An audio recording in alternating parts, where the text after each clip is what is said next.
worst possible thing you could say when you walk into a car dealership. I spent 5 years with Mercedes-Benz, 5 with General Motors, and the worst thing a person could say when they walk in is, if you could just get me to this payment, we got a deal. So your loan's probably still like 19, which means you got to pay to get out. You're upside down. It's called negative equity.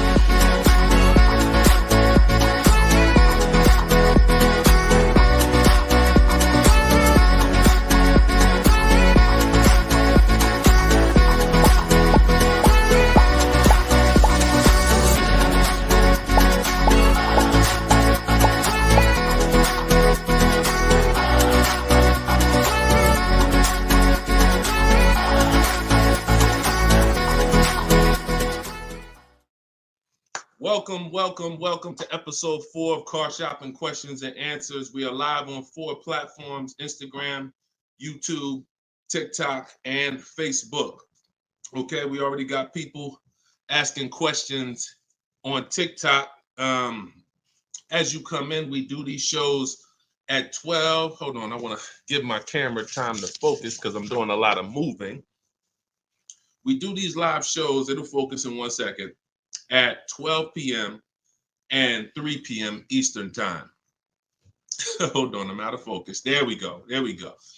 12 p.m. and 3 p.m. Eastern time. Now, we broadcast these shows throughout the day because a lot of people can't make the live broadcast. You want to tell your friends about it. If this is your first time with us, you've never been on a live with us before. Oh, wait, hold on. They're saying that hold on, can't hear. No sound. All right, hold on. Let's see. How about that? We're good on TikTok? Let me make sure we're good here on, give me a clear if we're clear on Facebook now. Give me a clear. We always got to do the housekeeping, y'all, and I need your help. Before we get busy, let me know audio is good. I see we're clear on TikTok. How are we on Instagram, on YouTube, on Facebook? All right, perfect. I see the thumbs up just came through. Okay, so this is episode 4.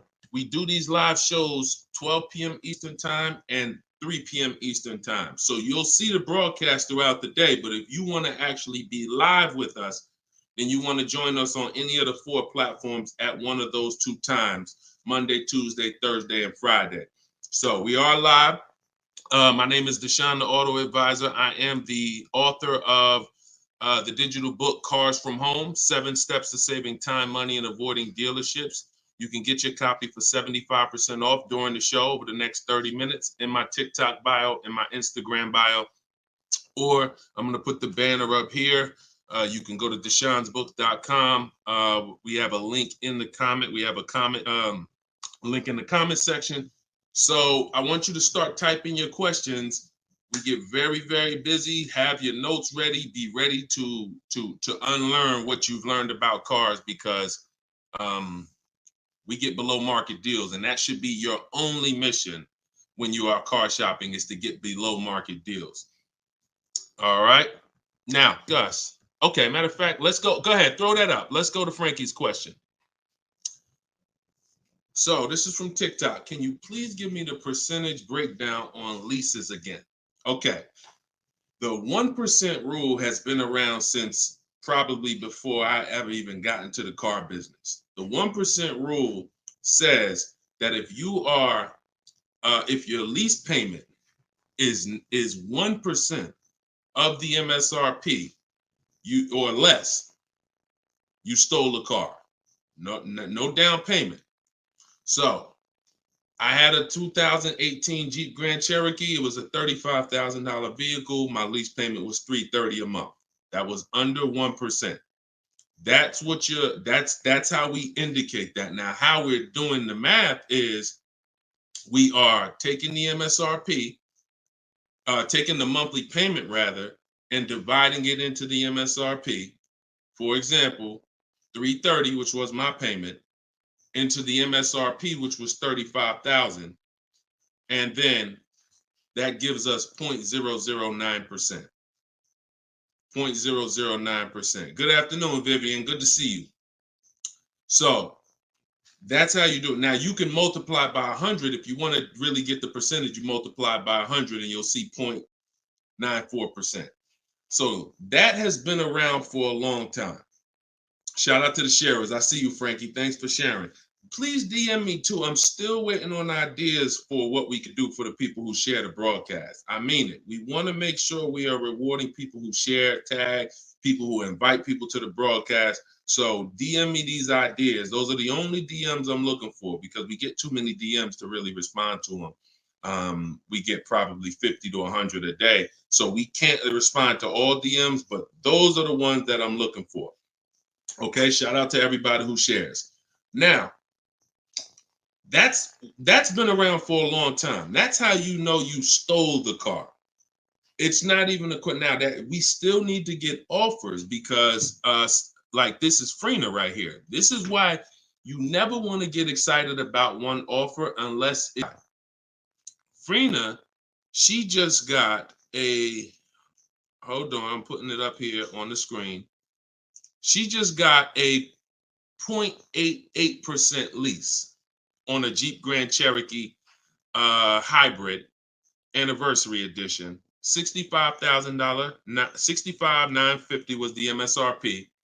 Her best bid was $579 a month. She's in the video library. She has what we teach.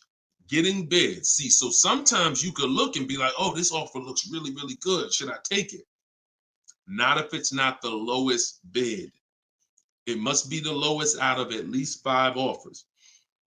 Because what I always tell you is 80% of dealers are overpriced. They're going to overcharge. So that's how you know if you won. Now we had to come up with something. When I started teaching people about leasing, I said, oh, shoot, some of you going to go out here and you've been buying your cars and you're going to walk into dealers and you're going to get a lease and you're going to think it's good because you're still paying less than somebody who actually bought. But we had to come up with something that was showing you when you were overpaying for a lease. And so I started doing some math because I love math. And once I worked the math out, I said, okay, how much are we paying before we're paying too much for a car we're giving back? 1% is the steal. But what's the limit? And I started looking at how cars depreciate, how much car, if you bought it, how much the car would depreciate. And I came up with 1.5%. So when we look at the same vehicle that is, let's say a $40,000 vehicle, for example, 1% is $400 a month or less. 1.5% is $600 a month. Now, what you look at is the total you're paying over the 3-year lease. 600 times 36 months, that's 21.6. So when you take $40,000, you add your taxes and everything, you're probably going to end up about 44. 21 is about the threshold where you're still paying less than if you had bought. You're still losing less value, but and you're tying up less money. But at the same time, that's the limit. Above 1.5%, there's no value in this lease anymore. And that doesn't mean we go buy the car. That means we look at competitors because competitors do offer more aggressive lease pro. Every single vehicle, you guys, and there's over 400 of them, has a different lease program. Sometimes even the trim level is different. The Touring has a different lease program than the Limited. So we don't deal with overpriced leases. And so that's why I created the 1.5% rule. That's how it became to be, based on the fact that I knew a lot of people, as they unlearned that bad advice about leasing, as I taught it and as they heard it from other people, they were going to go and get leases. And it's important that you know when there's no value in a lease and you shouldn't be accepting a lease. And that doesn't mean, and look, let me be very clear. That does not mean, that's why I explained the first part of this question, of this answer. You don't walk into a dealer and say, hey, I'm trying to get under 1.5. You don't walk into a dealer and get a lease quote and then you say, hey, well, look, I got to be under 1.5%. No, you're doing this wrong. Again, my mindset and what I'm trying to get you to use is Cars from Home, where you should be, the only reason you should be in a dealership is to test drive cars if you're buying new cars or leasing. Test drive, you're in and out of there in 20 minutes. The next time you're back in a dealer is another 30 minutes to pick up your car if they don't deliver. That is the only reason. We never talk numbers in a dealership for a new car or a lease. Are we clear on that? These are rules where it's like, if you want to use what I teach, and I want you to use it so that you can get the results that Frina got, that Danielle got, that we've worked with over 8,000 people in the last since 2021. I want you getting those results, and in order to get them, you got to know what the boundaries are. Deshone says we never talk numbers in the dealership because you have no leverage there. Your leverage is at home, in control, communicating with multiple dealers, and where you can't get emotional. Okay? Clear? So that's the 1% rule, and that's the 1.5% rule, Frankie. Great question. Okay, shoot the next one in, Dolan. Great question. All right, this is Tony on Facebook. And remember, look, y'all, we are live right now. So some of you have seen the rebroadcast, and you're like, Deshone, okay, this is 3 p.m., 12 p.m., we're live. Okay, so this is the time to ask your questions. You're not watching the rebroadcast, and this is also the time to tag a friend and make sure they're here so they can get their questions answered. Shout out to the sharers. And could y'all keep tapping the screen on TikTok and running those likes up? This gets TikTok's attention and gets more people over here because we got to do this together. All right, Tony from Facebook says, hi, my lease is up in a month. I wrote to get 3 quotes from dealers. I only got 1. That's normal. The other 2 are taking their time. That's normal. I have a third-party restriction. Should I wait for the other 2 quotes or just run with the 1 quote? I never run with a 1 quote, and I get 5 quotes. So you're mentioning 3. I never mentioned 3. 80%, again, a lot of what we're talking about, y'all, is math. I'm unfortunate where I have the data. I got probably 5,000-6,000 people who have my book. We probably got close to 2,000 people in the Cars from Home library and my coaching program. That's a lot of data to prove that it's 80% that are overpriced. That's 4 out of 5. So the reason why we must get 5 quotes is because 4 are overpriced. So 3, not enough. Now, if you're doing this manually, this is still easier than you walking into a dealer doing it by phone. But at the same time, I do online. I go to their website. We are connecting with dealers through their website. You don't want to do this with third-party websites that say, hey, we could connect you with multiple dealers. You don't want that because now they're trying to sell your information to the dealers, and this is not what you want to do. You want to create a Gmail account specifically for shopping. We go to 25 dealers' websites. In my book, I link you to all the dealers so that you can just put in the zip code and then it'll pull up all the dealers around you for every brand. But you can do this yourself. You can go there and you can actually you go to each dealer's websites. We do a copy and paste message. I have a template that I use that the people who follow my stuff use. And the template you need to tell them exactly what you want and what you're open to. Colors wise, this is why we build our car. We always build our car, go to the website, build the car, because we tell them exactly what we want and what we're open to. This takes us 20 minutes to contact 25 dealers online, copy and paste. We're telling them what we're looking for. Hey, these are the colors I'm open to, blue, black, or silver. These are the trim levels I'm open to, limited or touring. We're telling them this is these are the package. These are my must-haves. I need the big sunroof. All of that has to go in to it's not that you're not car shopping online. You're just now you're car shopping against people who their job is to make money. And so if you don't have what I'm telling you I've responded to hundreds of internet requests when I work for the dealers. If you're here for the first time, type a 1. If this is your first time ever being on a broadcast with us, type a 1. I want you to know a little something about me. I was inside car dealers for 14 years, responding to these quotes. So the reason why I'm giving you the exact strategies is because I know there's so many things that you're not trained to give the dealership that they need. They can't give you a quote without it. They can't shop correctly, without it. Okay, shout out to the first time people. Could everybody type welcome to the first time people? If you've been on here before, type welcome to the first time people. Now, once you give them that information, you're copy and pasting that. Copy, paste, copy, paste, copy, paste. You're doing that with 25 dealers. And then that creates the conversation to see where the dealers are actually coming, where the deals are coming from. But you need to see who has a car first. You need to see who has a car first. So, oh, you're talking about selling the lease. Okay, you're earlier in the process. Understood, Tony. Okay, perfect. No, just talk to another used car manager. And you want to have conversations because one, your car is worth different things to different people. You need at least 3 for that. You're on point. Yes, 3 quotes for your lease buyout. For your old car from 3 different used car managers. And if the 2 are not getting back to you, then just move on to other ones. But be aware, you should be using those values you got online from the online buyers to see if you have equity, because not everyone has equity. The whole purpose of the equity assessment is to make sure you're not leaving any money on the table. That's the purpose.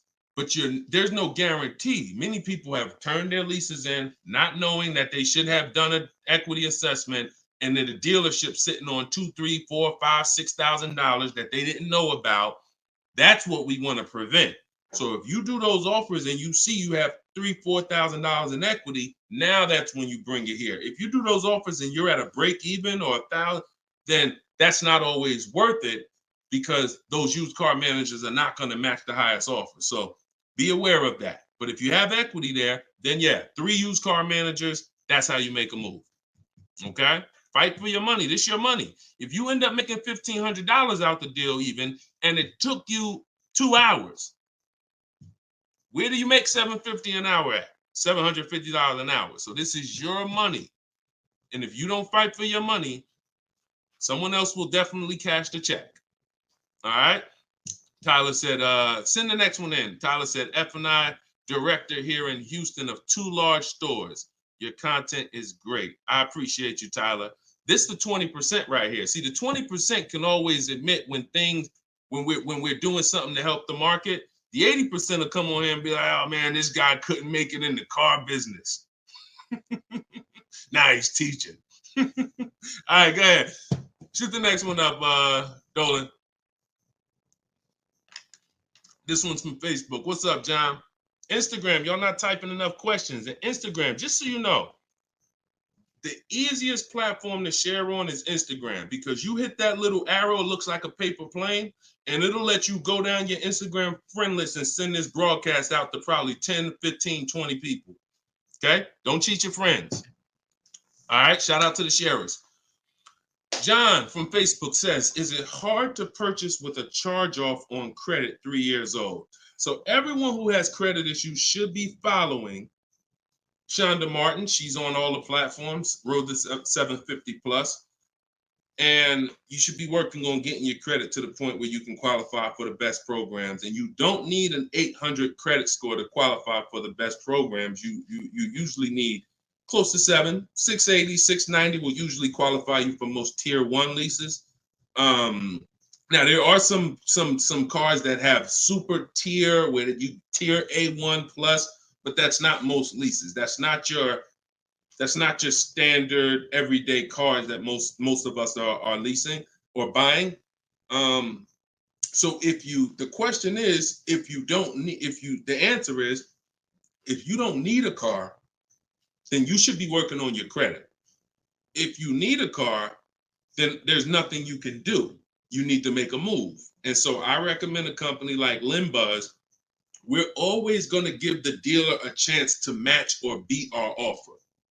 So whoever we end up buying our car from, some of you have been taught never let the dealer participate. That's costing you money, because the dealer has 7, 10, 12 banks on their end. Now, if they're trying to beat and earn your business, now that's a winning position. See, check this out. When you have a finance manager who's saying this about you, what's the highest interest rate you think they'll pay? What's the highest payment you'll think they'll pay? That's a bad position to be in. That only happens when you have no leverage, you haven't shopped, you haven't come in with an offer, and now they're trying to see the highest interest rate that you'll pay. We're not doing that. You're doing it our way, which is we're going to have we don't let anyone touch our credit until after we find our car. Now, once we find our car, get our best deal through a bidding system, now we're going to take that purchase agreement, that's a receipt. Yep, I see the questions coming in on Instagram. We got you. Hold on, Atlantis. Once you see the long form receipt, now you take this home, and this is when you're going to contact your bank, your credit union, the online lenders. You're going to go online lenders, online banks, online credit unions. You're going to let all these people have a shot at your business.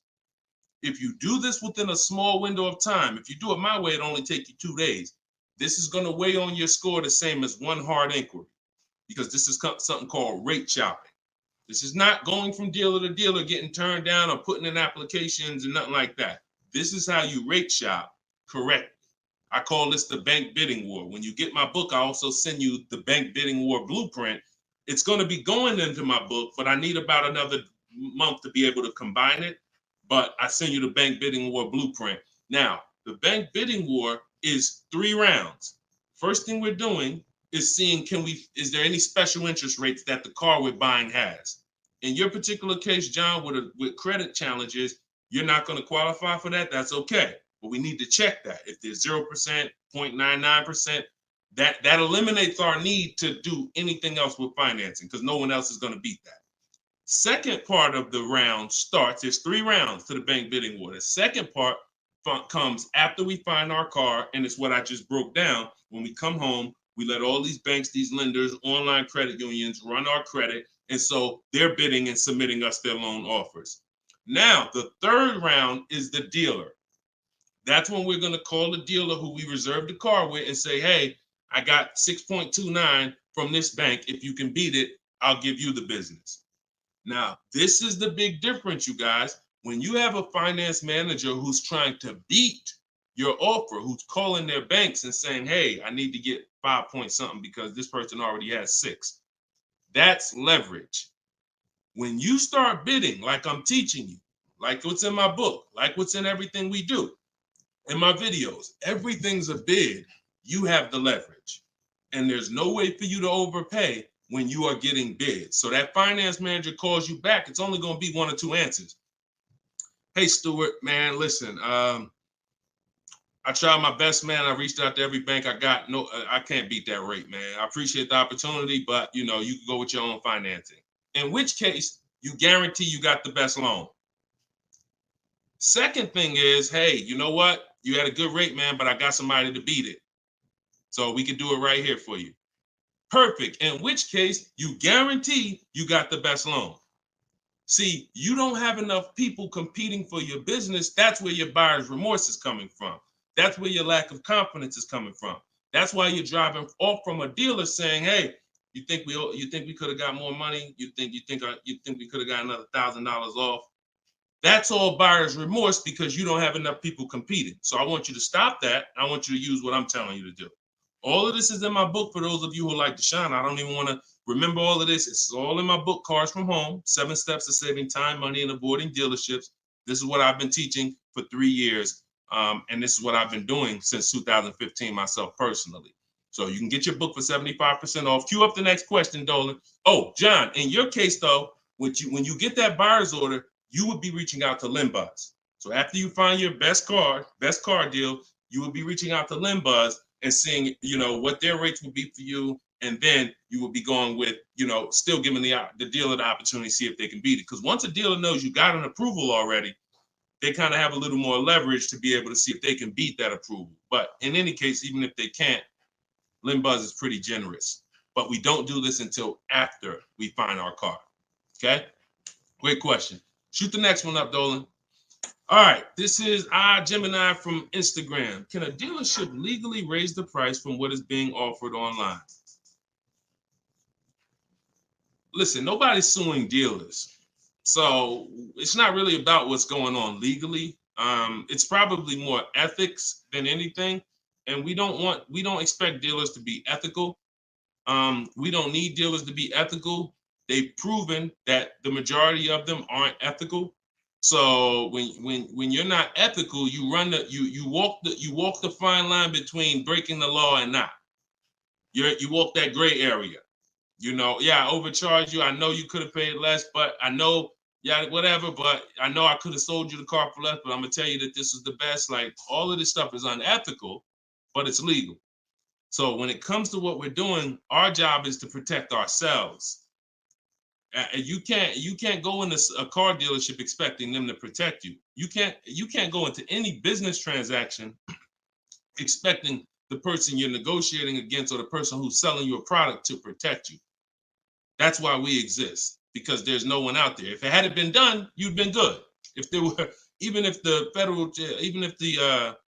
I think it's the Federal Trade Commission or whoever regulates businesses were stepping in to protect the public, then we wouldn't have a need for what we do. But that doesn't exist. So it's on you. It's buyer beware. It's you protect yourself.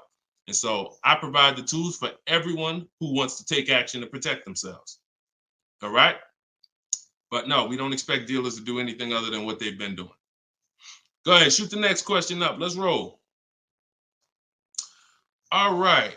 Why shouldn't a person focus just on monthly payment, monthly car note? Okay, good question. Hold on. Let me make sure I can see Instagram. All right, so this one's from Instagram. Promise Tammy said, why shouldn't a person focus on just the monthly car note amount? So if we did a little math and you go, all right, if you walk into a dealer and you're looking at a $40,000 car and you say to the dealer, how much does that car cost a month? And they're smart, if they're trained, they're going to say, well, it's not really about the car payment right now. Do you like the car? And once you say, yeah, I like the car, let's get down to numbers, they're going to ask you, they're going to try to figure out what you could afford. Like, what's the most you could afford? Or I can't afford any more than $450 a month. Now, some of you know every $1,000, every $5,000 on the purchase price of a car is how much per month. Some of you know. I know we got a lot of new people on here, but for those of you who've been tapped in with us, how much is every $5,000 on a car loan? So, and the reason why I give you guys this parameter is so when you look at that $40,000 car, thank you, Frankie, got it. You should automatically know every $5,000 is about $100 a month. Yep, you got it, Michael. All right, I see you. We got people tapping on every platform. Good job, Carmelo. So the reason why, see, those of you who focus on just the car payment, you are some of the people who the 80% of dealers are going to manipulate the most and make the most money on. Because when you come in, if you don't realize that $40,000 car is in no way close to $450 a month, now you have someone who's going to try to manipulate the loan to make that car $450 a month somehow. Now, it's usually going to end with you having a super long loan. So I've had people come to me years ago, friends that would say, Deshone, what you think about this deal? I say, man, let me look at the paperwork. And I see, man, you know the loan is 96 months? Nah, man, I didn't even know that. Yeah, the loan is 96 months. What is that, 8 years? 84 months is 7 years, 96 months is 8 years. So you're out the door at an 8-year loan. Now, I'm not going to assume you know why that's bad. So I'll say that an 8-year loan leads to too much interest, and it's what it is, because if they got you an 8-year loan, it's certainly at a high interest rate, because banks know that those loans, people who need 8-year loans are risky. People who need 8-year loans, they got to protect themselves, because typically the car may have problems in the long run when you go down, see the whole point with a shorter loan, 5-6 years. Some people want to be conservative. You take 4 years, but you want that car paid off by the time maintenance comes, by the time repairs start being needed, because cars need repairs every now and then. So you want the car paid off. They know that if we give this person an 8-year loan, typically they're probably gonna have issues around year 7, year 6, even depending on the age of the car. So the length of loan, I teach something called the rule of 72 and the 10th birthday. I will not in any way co-sign anyone getting a loan longer than 72 months, which is 6 years, because we don't have, see, what's the longest loan, a mortgage that any of you would take? Let's keep a real fast dialogue going. All of this is to really answer the question that Tammy's asking, which a lot of other people have. So we need to indicate why this makes a difference. The longest mortgage most of you are going to take is 30 years. Mortgage. There are 40-year mortgages available. There's 50-year mortgages available. No one on here said, yo, I do a 50-year mortgage. Why? Because we already know inherently anything longer than 30, that means we can't afford this house. That means we're looking at the wrong house. So we had to make sure we created boundaries so that you understand, okay, if I got to take a loan longer than 6 years on a car, that's telling me I can't afford the car. So once I get my best price, I should already be able to afford that car with a 6-year loan or less. And I combine that with the 10th birthday. So when you look at your car, you should have your car paid off by the 10th birthday. You're taking a lot of risk if you got a loan on the car past its 10th birthday. A lot of the times I was in a dealership, people came in with problems, big repairs, and they still had car payments. Car's 10 years old, 11 years old, and they still got car payments. You could run the risk of being in trouble because that car could be in the shop. Some of you have experienced this. Car's in the shop, and you still got a monthly payment due every month. Now, this is disaster, and that's what we're trying to prevent. That's why we don't focus on the monthly payment. When we're purchasing a car, we are only focused on the price of the car. We need to, before we even think about monthly payment, how about this? We need to make sure we're getting the car for the lowest price possible. Because some people go in and like, hey, the car's 40 grand. Well, what if another dealer will sell it to me for 35? Once I get the lowest price, then I'm concerned with what my monthly payment is going to be.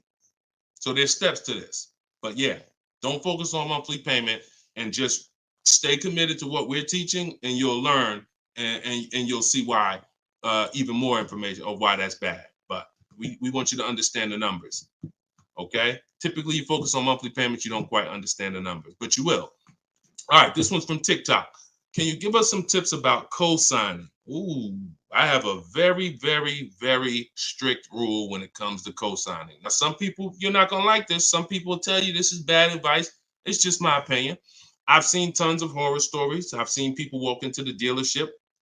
I've seen young people who will co-sign, who will use up people's credit, co-signing, and just burn them, because no one cares about, if you don't care about your own credit, you certainly don't care about someone else's in a lot of cases. So, but I do have some rules, because sometimes it's going to make sense. When you can pay, if a person does not pay, then you're good. Example, my daughter, we're going to get her a car. I'll co-sign only if I can pay the note if she doesn't pay.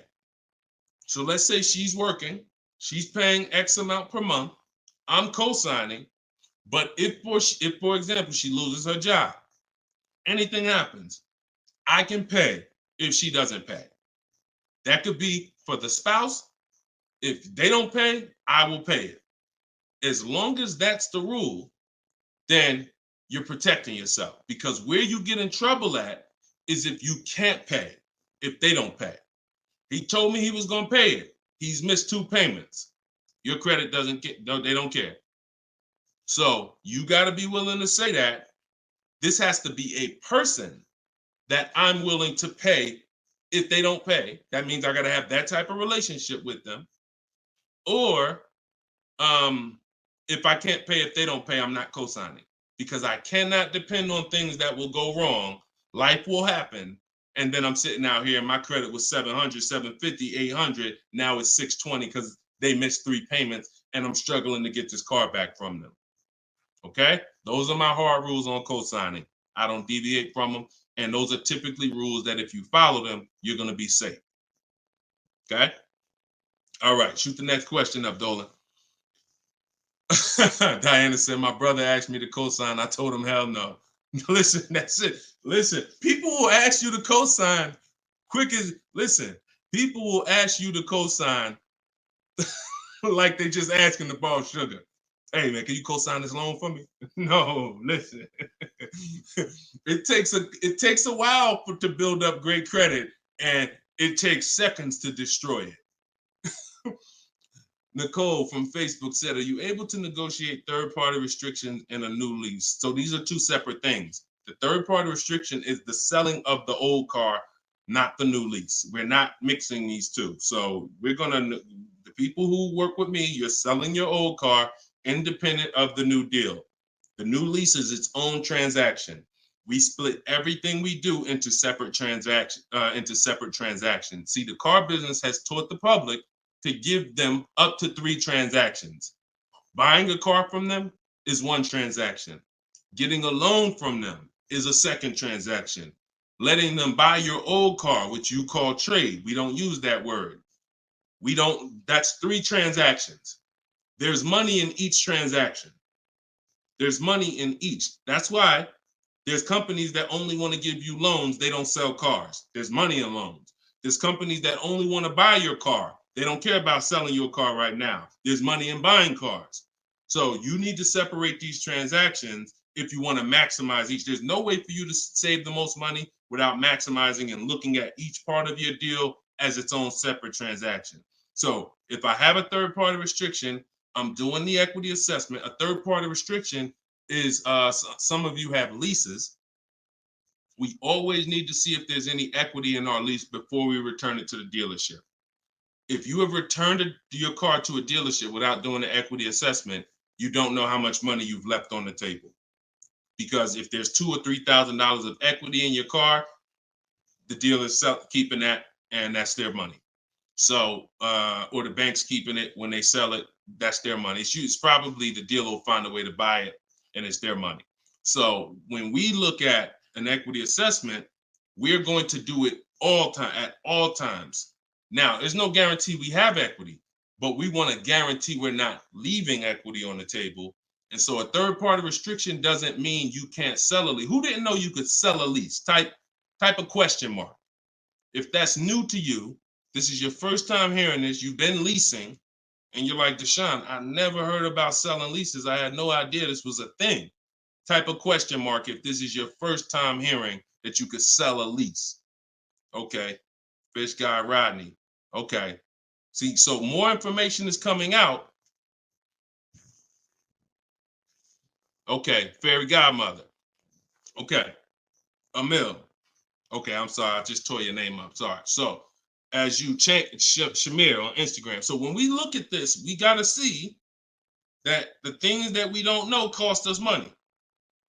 So now it's like, once they saw people, because we helped out probably thousands of people in the pandemic sell their leases, used car values, resale values were crazy. So we had people making $5,000, $10,000, $12,000 selling their leases. I sold my Jeep Grand Cherokee lease. I made $8,900 after I drove it for 42 months because I extended the lease and then I sold it. My mother, she drove her car. She made $10,200. Now those numbers don't exist anymore because values have come back down. But there's still people who are going to make 3, going to make 2, going to make 4, depending on your car. Now, every car doesn't have equity. But when it comes to the third-party restriction, they don't say you can't sell. They limit who you can sell to. You must sell to a local used car dealer. To a local dealer of the same brand. So if you have an Audi, you must sell to an Audi dealer. We are still going to get bids. We're going to get at least 3 bids from used car managers at Audi dealers because your car is not worth the same thing to every dealership. Your car may be worth 19 to this dealer, 19.8 to this dealer, 21 to this dealer, which is why we must get bids.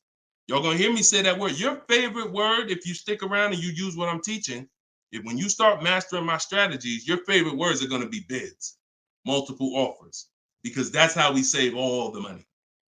So okay, so that has to be handled, Nicole, separately. The selling of your car, the who I'm gonna sell that car to, you find that person first. Then you go shop for your replacement car. And then once you go sign that deal, you sell the car, you do it the same day, and you maximize both transactions. Okay? And all of this, guys, shouldn't take you any more than 90 minutes. This is not something that's going to take you hours. See, my whole thing is to show you how to get great deals in 60, 90 minutes from home. That's why my book is called Cars from Home, 7 Steps to Saving Time, Money, and Avoiding Dealerships. You can all get a copy for 75% off for the next 30 minutes. Just go to my TikTok bio. You won't leave the broadcast. Grab your copy before that timer hits 0. The price goes back up to $97.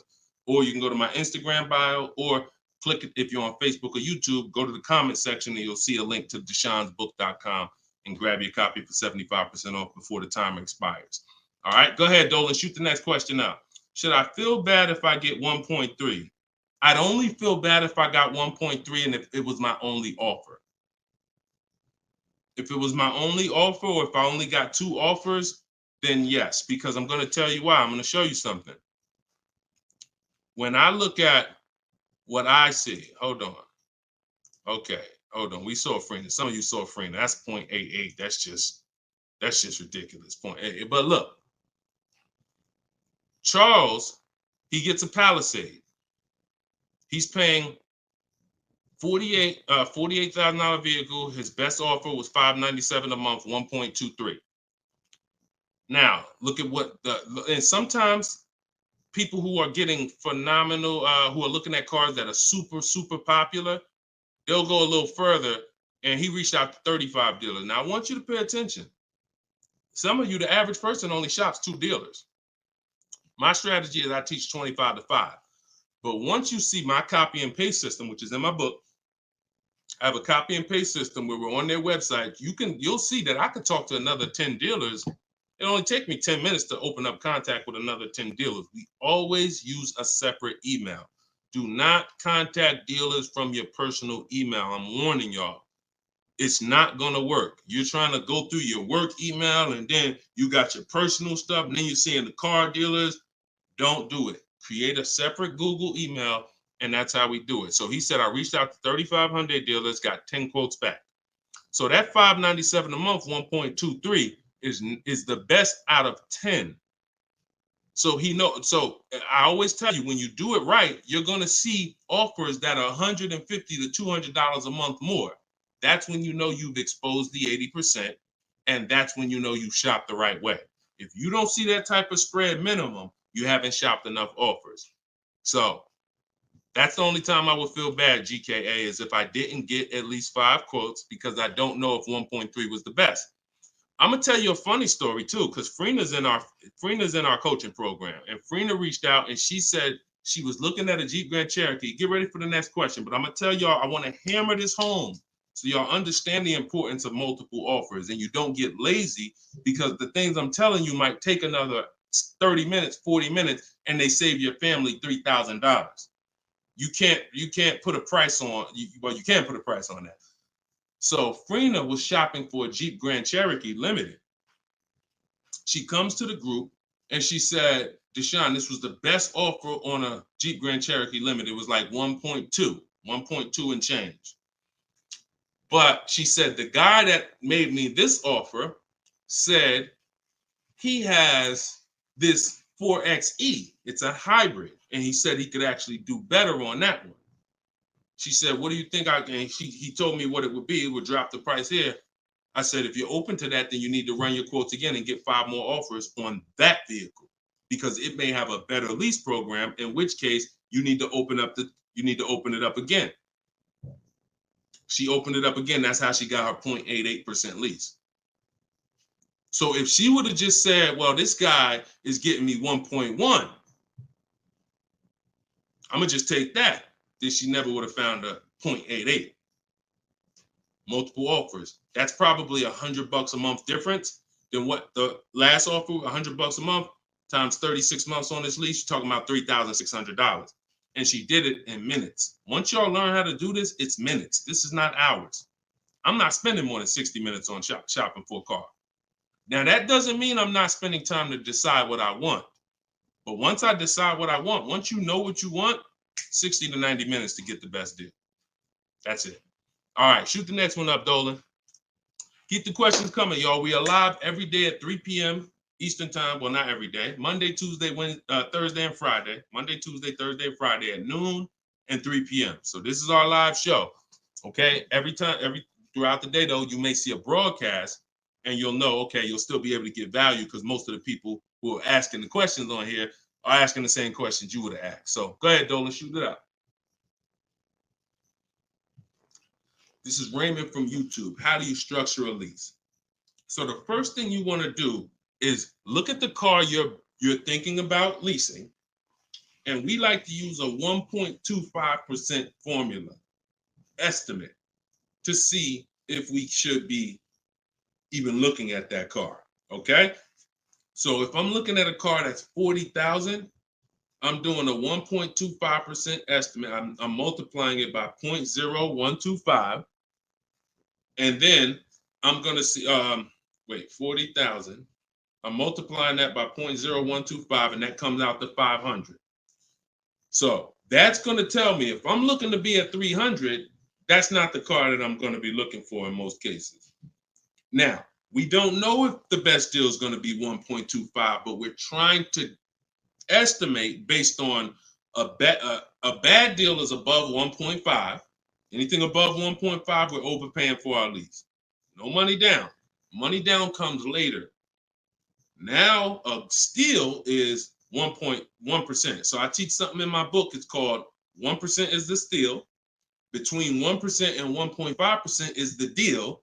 And then above 1.5% is time to chill. We don't do that. So that's the first thing. Now, once we move past that, now it's time to choose our mileage. So we're going to look at our lifestyle. We're going to see how much we drive to work, how much we're going to be driving the car. And once we come up with that, you're just doing some simple calculations. What's your round trip to work? 10 miles. How many days a week? 5 days. Okay, that's 500 miles a month. That's if you do the math. Let's say your trip to work is 20 miles round trip, and you do that 5 days a week. You're doing 100 miles a week to work, times 52 weeks of the year. That's 5,200 miles.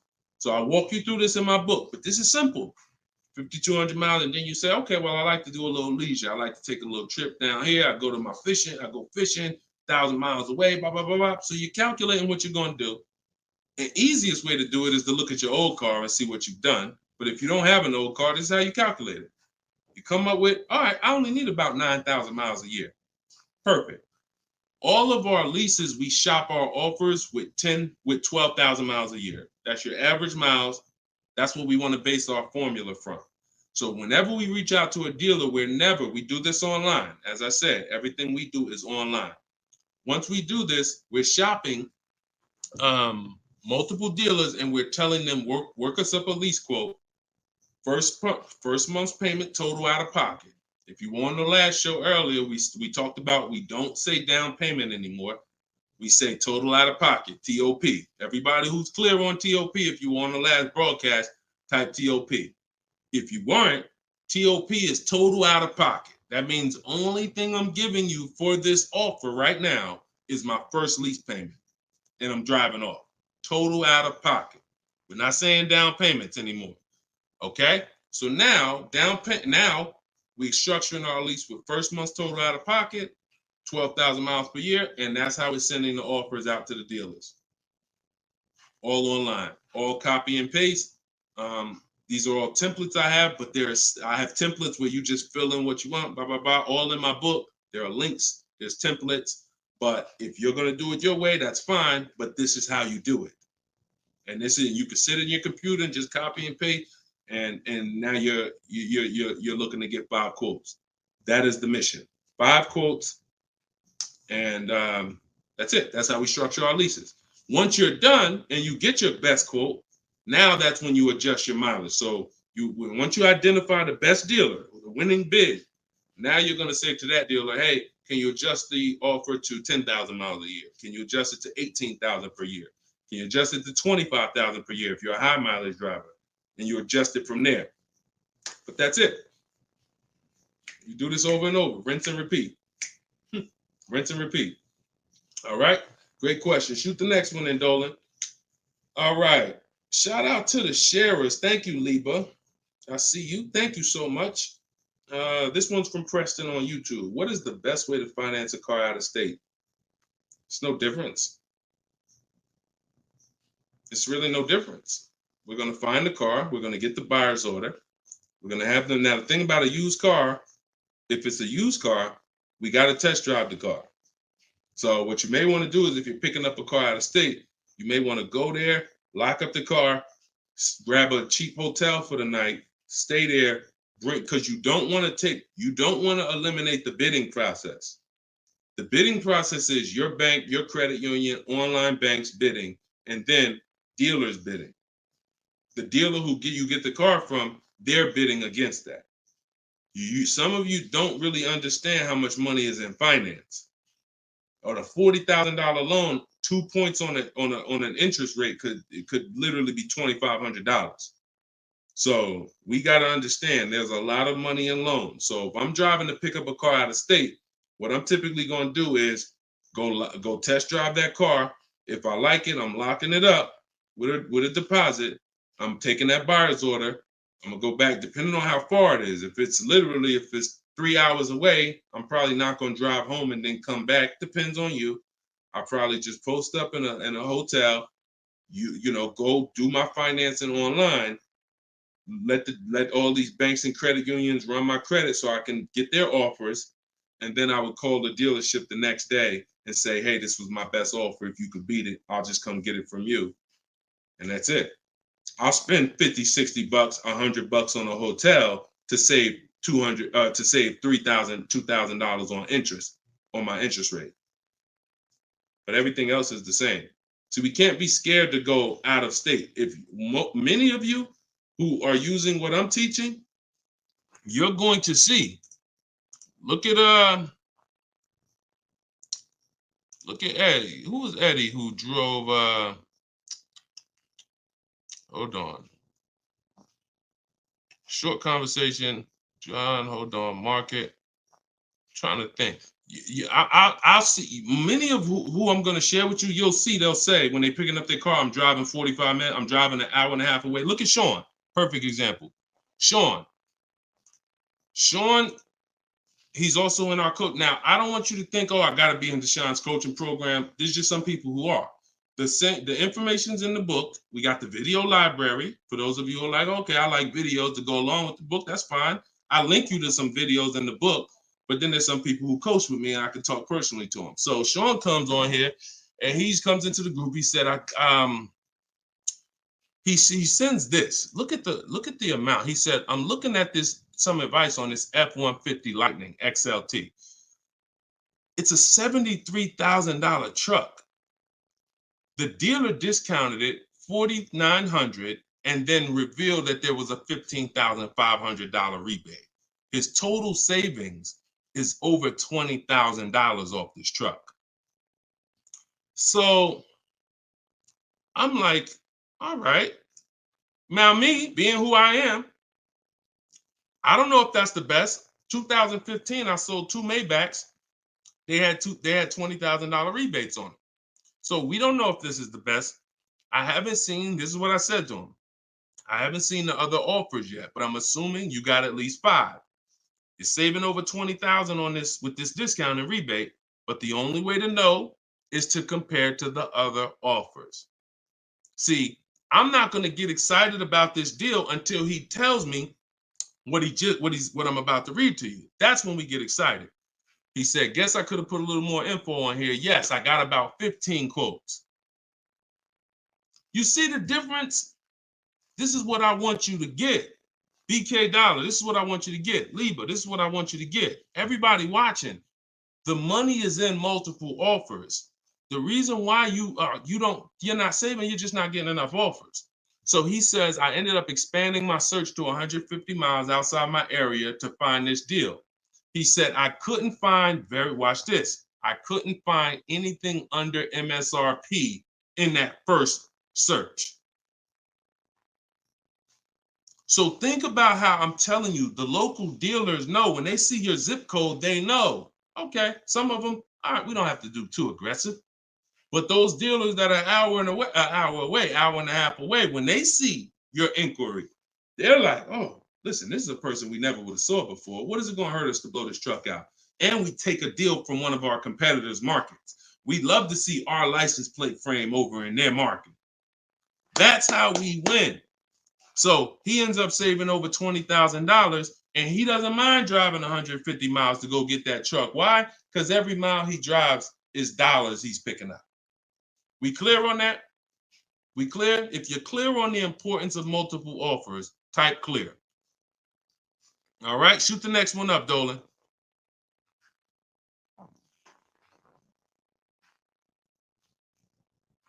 Okay, this one's from Instagram. Atlanta's Black Gabriel, or Gabrielle. I think it's Gabriel, my fault. So, in the market for a new Chevy or used Chevy Malibu, what's the best route, leasing or financing? How many years are you keeping the car? If the answer is 8, then you should be buying. If it's at least 8. See, I teach something. My book is called Cars from Home, 7 Steps to Save Time, Money, and Avoid Dealerships. Everything I do, when you go the video library that we have, your best deal in 7 days, 7 steps. These are not going to change. The first step is the foundation to your deal. The first step is the foundation to your deal, which is lease or buy. Because you cannot get a good deal if you bought when you should have leased. It's impossible. Because the amount of money you're going to pay on the purchase is going to be too much if you buy brand new. And if you buy pre-owned, it's going to be about the same amount you'll pay.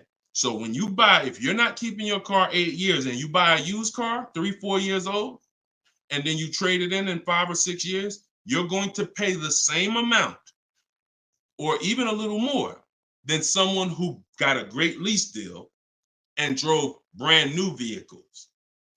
So it's all about how many years you're keeping the car. If you're keeping the car, if you're like Deshone, there's no way I'm keeping the car 8 years. That's not my style. Then you should be shopping from this day forward for aggressive lease deals. Now, once you find a car that you love, or if your spouse says, you know what, I don't switch cars like that. I keep a car 8, 10, 12 years. Then we purchase for them. We're going to purchase. But for those who are not keeping their cars 8 years, you are losing thousands and thousands and thousands of dollars not leasing cars. Thousands, thousands and thousands and thousands and thousands. All right? That's the 8-year rule. It's the most important question. It's the first thing you ask when you are car shopping and you're ready to car shop. How many years am I keeping this car? 8 or less, we lease. Less than 8, we lease. More than 8, we buy. That's how we avoid the depreciation. So go ahead. It's a hard rule. You want a follow-up question to that, or anybody want to? Because I know some of you are like, Deshone, I was taught never lease. Whatever. You want to follow up to that question? That's perfectly fine. But that's the rule. And it's the rule based on money. I've seen thousands of scenarios, and I spend years and all my time shouting from the hills so people could understand how much money they're losing by not getting good lease deals or not leasing at all. Okay, go ahead, shoot the next one up, Dolan. Okay, this one's from TikTok. All right, Peyton. Do dealerships finance used cars too? Yeah, sure. Absolutely. But we don't finance, dealers are our last offer for financing, never our first. So what you should do is you should go watch the replay from earlier, episode 3. This is episode 4 of Car Shopping Questions and Answers. We do these lives Monday, Tuesday, Thursday, and Friday, 12 p.m. Eastern time and 3 p.m. Eastern time. For those of you who are like, because I want you to be able to tell your friends. Today, some of you are going to run into people who are car shopping.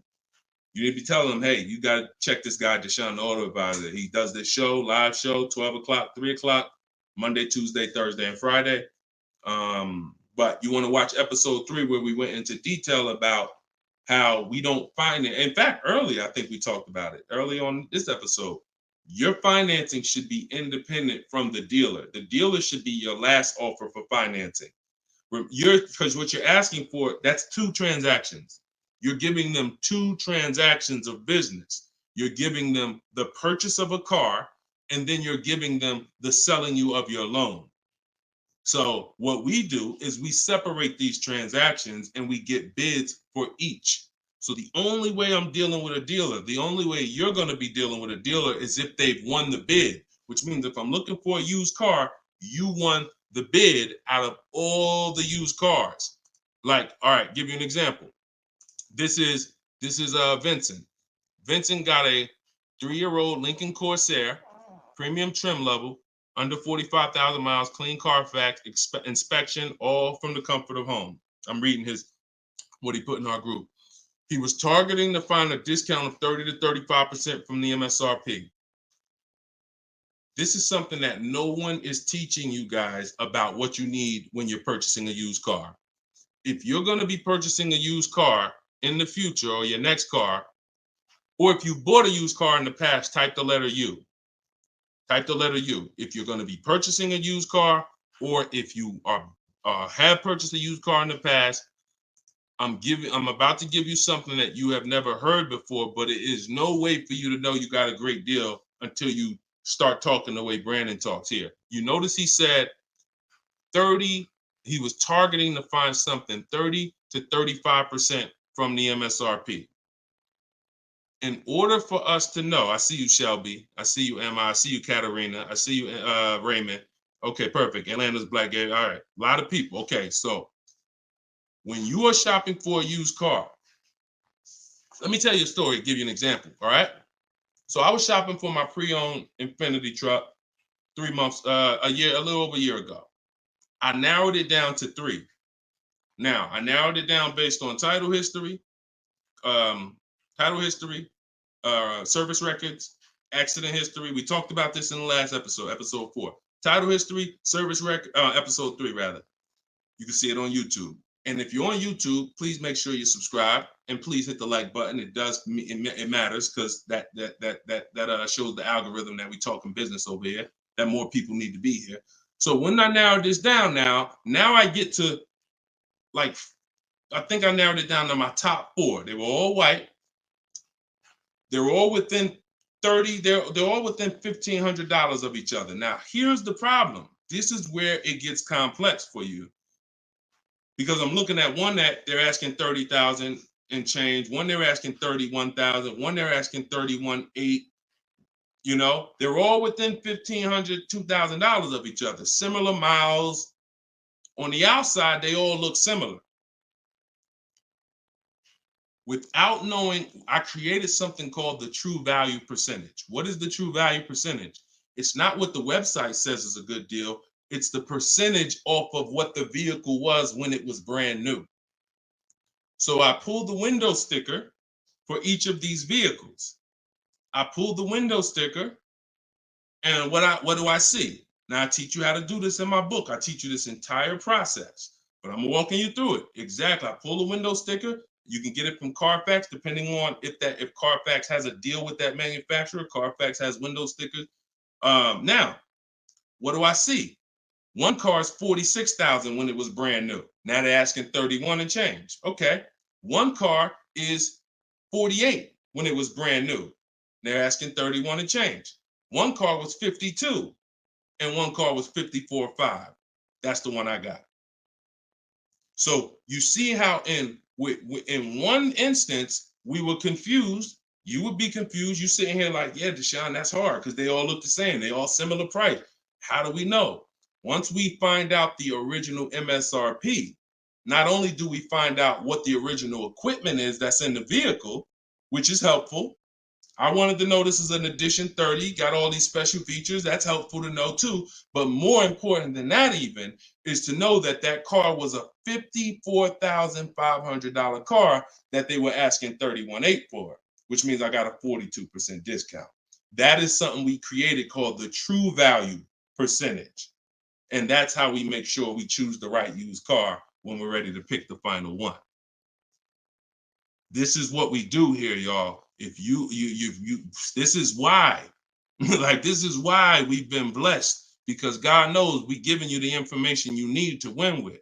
So all of this is in my new book, Cars from Home, 7 Steps to Saving Time, Money, and Avoiding Dealerships. If you want it all in one place, you can watch the show. You can watch my free social media videos. I got hundreds of them. Or you can say, Deshone, I'm going to get this it's 75% off in my TikTok bio. It's normally $97, but you can get yours for 75% off. And you can get it in my Instagram bio, or if you're on Facebook or YouTube, click the comment section and click that button that says Deshone's book and get you 75% off for 30 minutes. After 30 minutes, price goes back to $97. So, all right, but that's the true value percentage. And that these are the things that we never buy a used car ever without looking at the true value percentage. So when you saw what he said when he bought that Lincoln, as he was targeting to get something 30 to 35% off MSRP, and he ended up getting one for 43%. So that's what you need to know. Go ahead, shoot the next one up, Dolan. Great questions today. All right, Raymond on YouTube. Does it make sense to buy an existing lease? So when you're buying a lease, all you're doing is buying a used car. That's how you got to look at it. It's a used car. It's just, it may be your car. If you're buying your lease out, it's a very different. See, what I see most times is people want to buy their lease because they don't know how to shop. Because there's deals out here. We've been making deals since the pandemic. I started our video library. We started that in 2021, November, middle of the pandemic, when people were paying ridiculous prices over with some, the 80%. They were cashing the biggest check they've ever cashed in their lives. Like in their lives, they were like, and we were getting deals all since then. Felicia came in. She was our first person in our program who got a BMW. She saved $1,950 January 2022. And so we when you get bids, you reveal. That's why we don't pay attention to nothing out there. I don't care what anyone says, what any dealer says does not matter to me. That does not matter, because I know that if we got deals all through the pandemic, oh, forget it. That's why this market, we're killing it even more. So, you know, if you're buying your lease because you're keeping it another 8 years, you say, man, Deshone, I used to lease, but you know what? I really want to buy something that I could keep for 8, 9, 10 years. Then sure, buy the lease. But if you're not doing that, then you're moving from a lease mindset, which is I'm driving great cars, brand new cars, always under warranty in most cases, latest and greatest features, low payments, pennies on a dollar compared to people buying. That's a whole value system. That's mindset right there. These are the people who are shopping for a lease. These are the benefits of leasing. And then you're moving and saying, all right, I'm going to buy a used car now. Very different, very different. So you got to be, you have to have had a change in mindset and goals to buy your lease and buy a used car. And it's what I see most times is people just don't know how to shop. When you use what I'm teaching you to shop, get 5 offers, you're going to see there's deals everywhere. Everywhere. Go ahead. Shoot the next one up, Dolan. You can't pay me to negotiate your lease, because I do this in 90 minutes and I'm teaching you to fish. You know, I've had people who used to buy cars from me. Hold on, keep that question up from Nicole, but I saw this person on TikTok. I'm not in the business I'm in the business of teaching people how to fish. So, you know, because what happens is you're building a trust in something. Like, if you're not willing to learn what it takes to do this in 90 minutes from home, like I'm teaching you, then you are the same type of person. That same mindset will lead you to go into dealers because you're just lazy and scared. Now, I'm not saying that's you. I'm warning you to not let that be you. I'm warning you you can't pay me enough. I'm not in that business.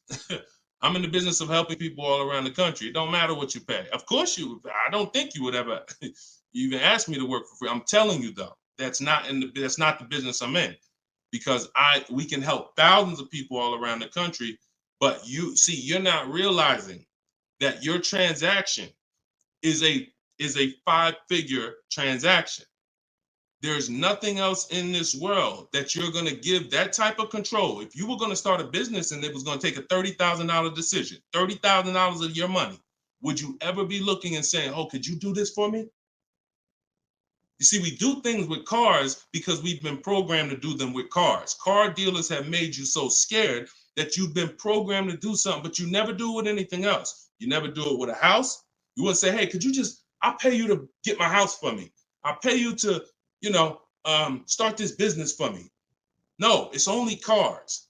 So when you realize that this stuff is easy, that old way of going into dealers and going back and forth, see, you're thinking of the old way. You're thinking, oh, I need somebody to tag along with me. Yeah, I got Deshone sitting over there next to me. I wouldn't be there because I'm at home. Where you see me at, this is where you see me at is exactly where I got my Infinity truck. I just told you about the deal. Where you see me at is exactly where I get my cars from. I sit right here, and all the people who got my cars from Home Book, who are in the Cars from Home video library, they're all right here. Some of them in the airport buying cars. Some of them at their desk at work making deals on cars. Nobody who's learning from me is in a dealership making deals on cars. So that's the old way. And if you think that you got to unlearn that or you can't win with me, you got to scrap that. I know it's painful. I know it sucks. I know it makes you feel like you're a loser. But that's what I'm telling you. Scrap that joint and do it my way. And when you do it my way, you're going to be like, oh, shoot, man, how the heck wasn't I shopping like this years ago? All right. So now Nicole on Facebook. Do you shop or negotiate differently for a car that is low in inventory or shortage? No. Now, the only difference is, let's say, and this is the reason why we connect with 25 dealers. See, in my book, I said we use the 25 to 5. We got to connect with 25 dealers. This takes us 20 minutes because we're using a copy and paste system. So if you're going to all of these Chevrolet websites and copy and pasting in their contact box, copy and paste, copy and paste, copy and paste. Now, what you're doing is you're shopping out of all those dealers' inventories. So if you only do this with 4 dealers, then you only see one dealer who has a car. And they're like, oh, well, we it doesn't seem like it's a lot of these cars out here. That's why we're connecting with 25. You saw Sean, he connected with 35. And so when we connect with these dealers, we're not just doing it to get bids. That's one reason. But we also know out of all these 25 dealers, probably 10 of them have a car that matches what I would want. And then I'm going to get 5 to 7 offers. So now let's just say we're at a mid period where the 2024s are sold out and the 2025 hasn't come in yet. Now what's going to happen is all of those dealers out of the 25, maybe 2 of them have a car, and they're going to tell you, you know what, you really need to order it. That's not because it's a low inventory. That's because you're usually in between model years, and the old one has sold out, and the new ones they're waiting for it to come in. But it doesn't change the way we shop. And sometimes we will order. If I'm purchasing, I'm more likely to order because I'll get bids, and then I'll take the car. But if I'm leasing, we're less likely to order because we don't know what the lease program is going to be. See, I could get a dealer that discounts the car for me $3,000. We had a person in our group, and they were getting a new BMW X4, the X4M, like the performance edition. We had a dealer, their best bid, the dealer was taking off $3,000 off MSRP. So, but the lease program is what we didn't know. And once the car came and they put the lease program on it, we saw that it was over 1.5%. So even at that discount, wow, we saved $3,000. Now, if she was purchasing it, that's a win. $3,000 off, beat everybody else. So I don't mind ordering if I'm purchasing. But on a lease, I'm less likely to order because I don't know what the lease program is going to be until the car gets here. Okay, but yeah, that the process doesn't change. It just we have little caveats based on on low inventory. Okay, process is the same. Nothing changes our 7-step process. Nothing. All right, go ahead, Dolan. Shoot the next one up. All right, great questions today. We got Jermaine, Facebook. So how do you transition out of a finance into a lead? Instagram, y'all not asking a lot of questions. All right, hold on. Get Blooming chosen one. All right, hold on. All right, Jermaine from Facebook says, how do you transition out of a finance to a lease? All right, perfect. So now what I like about this question, Jermaine, is you've already answered the most important question, which is how many years am I keeping the next car? That's step one in our 7-step system. You've already answered that because you've determined I should be leasing. Now the next step is equity assessment. Equity assessment. Call the bank. You don't have to worry about third-party restrictions or nothing because you're not leasing. I mean, you're not coming out of a lease, rather. So you're going to call your bank, get your payoff. You're going to take 20 minutes, go on CarMax, Driveway, Carvana, Kelly's Blue Book Instant Cash Offer, AutoNation Sell My Car, Car Guru Sell My Car. Get those 6 offers.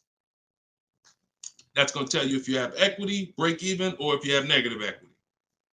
That's your next step. Don't do anything else until you do that. Okay? See, we always have to account for our current asset before we start moving forward. What happens if he has $3,000 in equity? That means he has $3,000 he could either apply towards his next deal, or he could put that money in his bank account and, maybe he leases the next car with no money out of pocket. So equity assessment always comes, even before we budget, before we plan our mileage, before we do anything, equity assessment is what we do. All right? All right, shoot that next one up. Shoot that one up from Instagram if you got it, Dolan. It might have took you a minute, but because we got it's comments from everywhere, y'all. No matter. Okay, here we go. For your calculator, why doesn't it negotiate to the lowest offer? My calculator is the best. My calculator is the best thing that exists because it takes all the offers you get. By the way, y'all, what she's talking about. And you got to be specific because I do have multiple calculators that I've created in my book, multiple softwares where you plug in stuff and it spits out so one of the calculators that I have is the counter offer calculator. So we never accept a deal until we send a counter. So what we do is we take the counters. We take all the offers we get, we plug them into my calculator. Whether it's a lease or whether it's several types. One is for leasing, one is for cash purchases and financing. Now, when you're financing, you're always getting your deals with tax and everything included, all in. So what it does is it takes all the offers, you plug them in, and then it spits out which one is the best, and it counters everyone based on the best offer. So let's just say a dealer says, I'm going to do a 1.1% lease. And then this dealer says 1.2, this dealer says 1.3, 1.5. It's not countering all the high offers based on their high offers. It's countering all the offers based on the lowest offer. Because if the 1.1% lease was presented to us, that means any of the dealer could have did it. So now we're calling out the 80% and letting them know that if this dealer offered me 1.1%, then you all could have done it too. You're just choosing not to do it, in which case that's what the 80% do. So we counter every single one. We even counter the lowest one. And some people in the group will say, Deshone, man, this dealer is the lowest, man. Should I be countering them for another $50 less? I say you must counter. Because you don't know if there's another $10, $50, $20. If you don't counter until a person tells you there's no more room, even if they're the lowest, that's not the best deal. So sometimes you counter the lowest offer, and the lowest offer will be like, listen, man, I gave you my best shot. I got nothing else. We know they're telling the truth because we got 4 or 5 other offers that are much higher than that. Sometimes they'll be like, listen, I can't do that $50. I'll get you another $10. That's the best I got. We know they're telling the truth because all the other offers are a whole lot higher. So that's the way the counter offer calculator works. It's gold. It's gold. So all right, we had an hour and 19 minutes. We try to keep these broadcasts about an hour and 15. Every now and then we go a little over, but listen, y'all, we are live Monday, Tuesday, Thursday, and Friday, 12 p.m. Mark your calendars, 12 p.m. Eastern time, 3 p.m. Eastern time. I'm hoping to, in the next couple of days, have a link in my bios so that people will be able to actually go to our calendar, put a reminder, but you know it. 12 p.m. Eastern time, 3 p.m. Eastern time, Monday, Tuesday, Thursday, and Friday. And this whole broadcast is sponsored by, if you just jumped on, I'm the creator, I'm the author of the book, the digital book, Cars from Home, 7 Steps to Saving Time, Money, and Avoiding Dealerships. You can get it for 75% off. It's normally $97, but as long as you get there before the timer hits 0, you can get it for $24 in my TikTok bio, in my Instagram bio, or you could go to Deshone'sBook.com in the comment section on YouTube or Facebook. Get your copy for 75% off. I'm also the creator of the Cars from Home video library, and I've coached over probably 1,500 people now since 2021. So we've been doing this. Everything I'm teaching you is proven. And I'm going to tell you, just like I tell my coaching students, when you get my book, see, I don't do questions and answers for my book, y'all. See, there's people who DM me. First of all, I don't even see DMs. The reason why I can't do question and answers because there's no other author that does it. So I make myself available probably more than anybody. But when you buy the book, trust the process. If you don't see me say do it, don't do it. Do everything I say do. I tell everybody, even if they're in my coaching programs, you must trust the process that I'm giving you, and you got to unlearn your old process. Don't even think about your old process. Use my process, and I'll lead you to where you want to be at. Guaranteed. All right, so get your copy. I will see y'all all on the next broadcast. Tell your friends. Welcome to the new followers. Welcome to the new subscribers on YouTube. I appreciate y'all. We'll be back for episode 5. God bless you.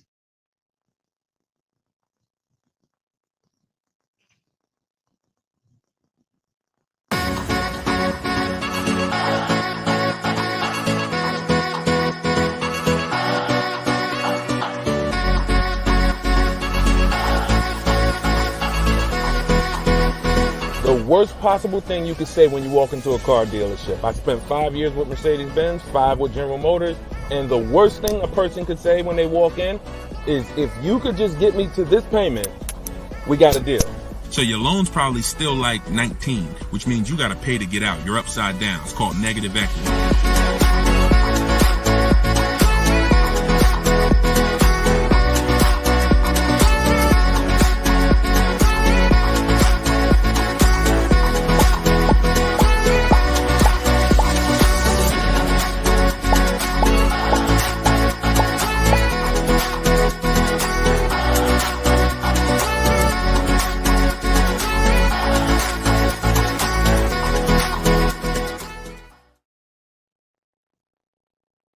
What's going on? What's going on? Welcome everybody to Wednesday, 12 noon car shopping Q&A. This is episode 5. We do these live shows 12 p.m. We're not going to usually be doing Wednesday, but I said, you know what? Let's throw in a special 12 p.m. Wednesday. So we are actually live. I know some of you may watch the broadcast because we do rebroadcast these lives, but this is actually live, and we're going to be taking questions right now. So as you come in, if you could hit the share button and tag a friend. I'm just getting us up on TikTok right now. I got to make sure I keep people out who are under 18. So come on in.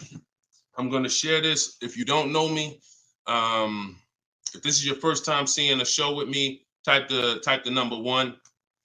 Type the number 1 if this is your first time. Welcome back to people who have been here with us in the past or on previous shows. My name is Deshone the Auto Advisor. I spent 14 years in the car business, 5 years with Mercedes, 5 years with General Motors. And now what I do is I show people who want to learn how to car shop from home and how to save more money from home than they're ever going to save in a dealership. So I'm the author of the book, the digital book, Cars from Home, 7 Steps to Saving Time, Money, and Avoiding Dealerships. And I'm also the creator of the Cars from Home video library, which is a step-by-step video platform.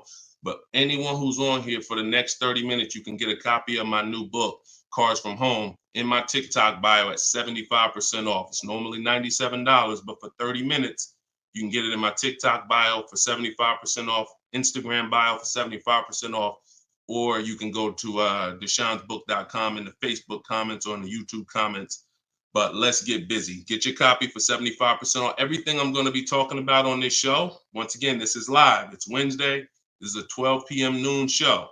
So for those of you who may have seen the broadcast, this is actually live, so we can start typing our questions in. And my man Dolan's going to pull those questions in as you guys type them. And we're pulling questions from TikTok. We're pulling questions from Instagram. Shout out to TikTok. Y'all can start typing your car shopping questions, and let's get busy. What's up, Mike? What's up, Fancy Girl?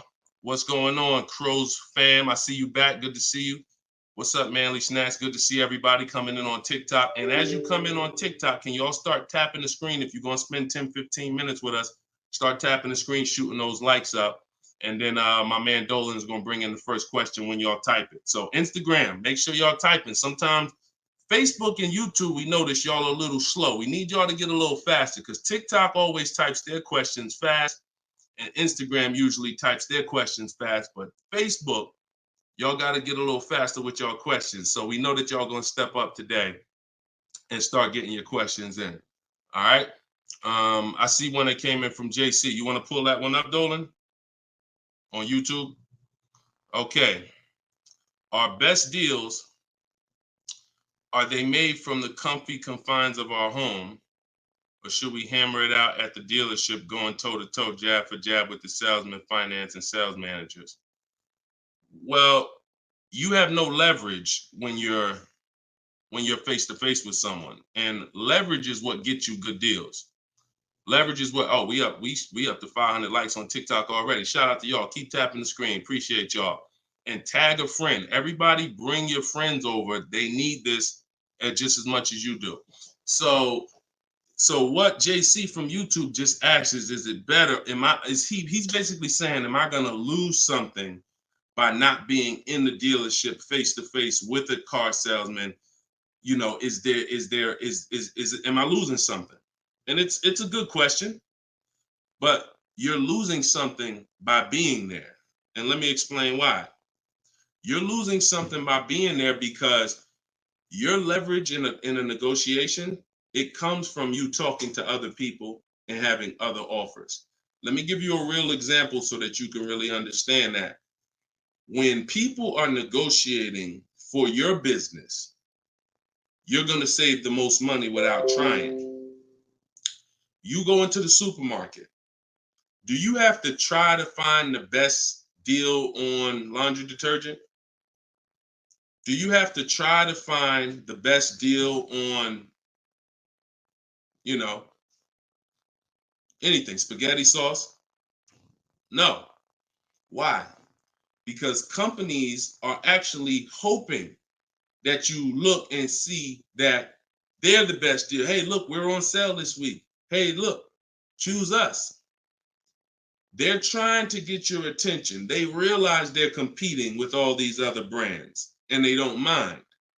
So even with a TV, I always use a TV for example. If you go out to buy a TV right now, is anybody on here worried about overpaying for a TV in 2024? Anybody? And I always want to remind people, as you new people come on, this is live. This is Wednesday, our 12 p.m. live call. So our 12 p.m. live show. So you can ask your questions. This is not our rebroadcast. So what is anybody on here worried about overpaying for a TV? Anybody? No. Why is that? Because you already know that companies are competing to sell you a TV. Sony, TCL, Samsung, all of these companies are competing. Therefore, you're not gonna overpay. That's what we bring to car buying. In a nutshell, y'all, if I can wrap up what I'm trying to show you with Cars From Home, the reason why my brand is called Cars From Home, my book is called Cars From Home, my library is called Cars. The reason is because it's a mindset. It's a mindset. You're bringing the same mindset you would bring to shop for your TV to cars. And you don't overpay. You don't have anybody on here worried about having buyer's remorse for the TV. Look, Fancy Girl, Kiki, no. Look, RJ Newscom, no. Look, Patrice on Instagram, no. So no one on here is worried about overpaying for any of these items that years ago, we used to be worried about overpaying for TVs, but not anymore. So when you start staying at home and getting multiple offers and kill your programming that the car business has programmed you into thinking that you need to go in, then you're going to see how much money you save quicker. Okay? Who's not a good negotiator? As you come on, I want y'all to answer this question. Who's not a good negotiator? I see you, Yayo. I see you. Okay, I see you, Fun Times. Welcome, Tone Bud. Who's not a good negotiator? Just type me if you're just, Deshone, it's not my thing. I'm not really, look, Crow's fan. No, I'm not. What's up, Tom? Julia? So all of these, look, John C. on Facebook. No. William on TikTok. No. All of these people are not yet. Danny on Instagram. So what I want to tell y'all is you no longer have to think you need to be a good negotiator to win with buying cars. You're going to start making people negotiate with each other. And that's multiple offers. So if you're buying your next car and it's a new car, you're going to get at least 5 offers from 5 different dealers. And if you're leasing your new car, you're going to get at least 5 offers from 5 different dealers while you're at home. And if you're buying a used car, you're going to stay at home. You're going to look at the entire used car market on all the marketplaces. I teach 8 marketplaces. You need to be everywhere a used car is. These are like if you were buying a TV, to continue to use that example, you wouldn't just be on Walmart.com, but not be on Amazon. You wouldn't skip Best Buy. You wouldn't skip PC. Wherever there's a TV, you would be. It's the same thing. And y'all are going to save more money than you've ever saved, easier. This is how you take control and have your confidence, and you are empowered. Okay? So that's the answer to your question, JC. You don't lose by being at home making dealers bid. You lose by being in dealers going one-on-one. Okay, great question. Shoot the next one up, Dolan. All right, this one is Mr. Martinez on TikTok. Do they require a credit check with the request? Now, that's a good question. They'll make you think they do. Whenever somebody requests your credit for a quote, just know that that's a tactic. This is why you don't want to be in dealers talking. Remember this rule. Never talk numbers for a car in the dealership. Okay? Never talk numbers in the dealership. You want to only test drive the car. Now, it's a little different with a used car. New cars, leases, never talk numbers in the dealership because you have no leverage there. It's continuing to go back. You have no leverage inside the dealership. Now, when you are requesting your quotes, you're going to the dealership site. In my book, my book is called Cars from Home, 7 Steps to Saving Time, Money, and Avoiding Dealerships. Everything that I'm teaching y'all is out of one of those 7 steps. Now, when you get to the point where you're getting offers, we're not using third-party websites because dealers pay for those leads. We don't want dealers paying any extra money to a company to get in touch with us. We want to go direct to dealers' websites. This takes 20 minutes. If you do it my way, you're going to the dealer's website. In my book, I have a link to the dealers, each brand. You put your zip code in and it'll pull up all the dealers. Now, as you go to these dealers' websites, you're doing a copy and paste. Copy and paste. And now, what are we saying in that first message? What we want, what we're looking for, when we can purchase. We're not talking about numbers yet. We just want to see who has a car.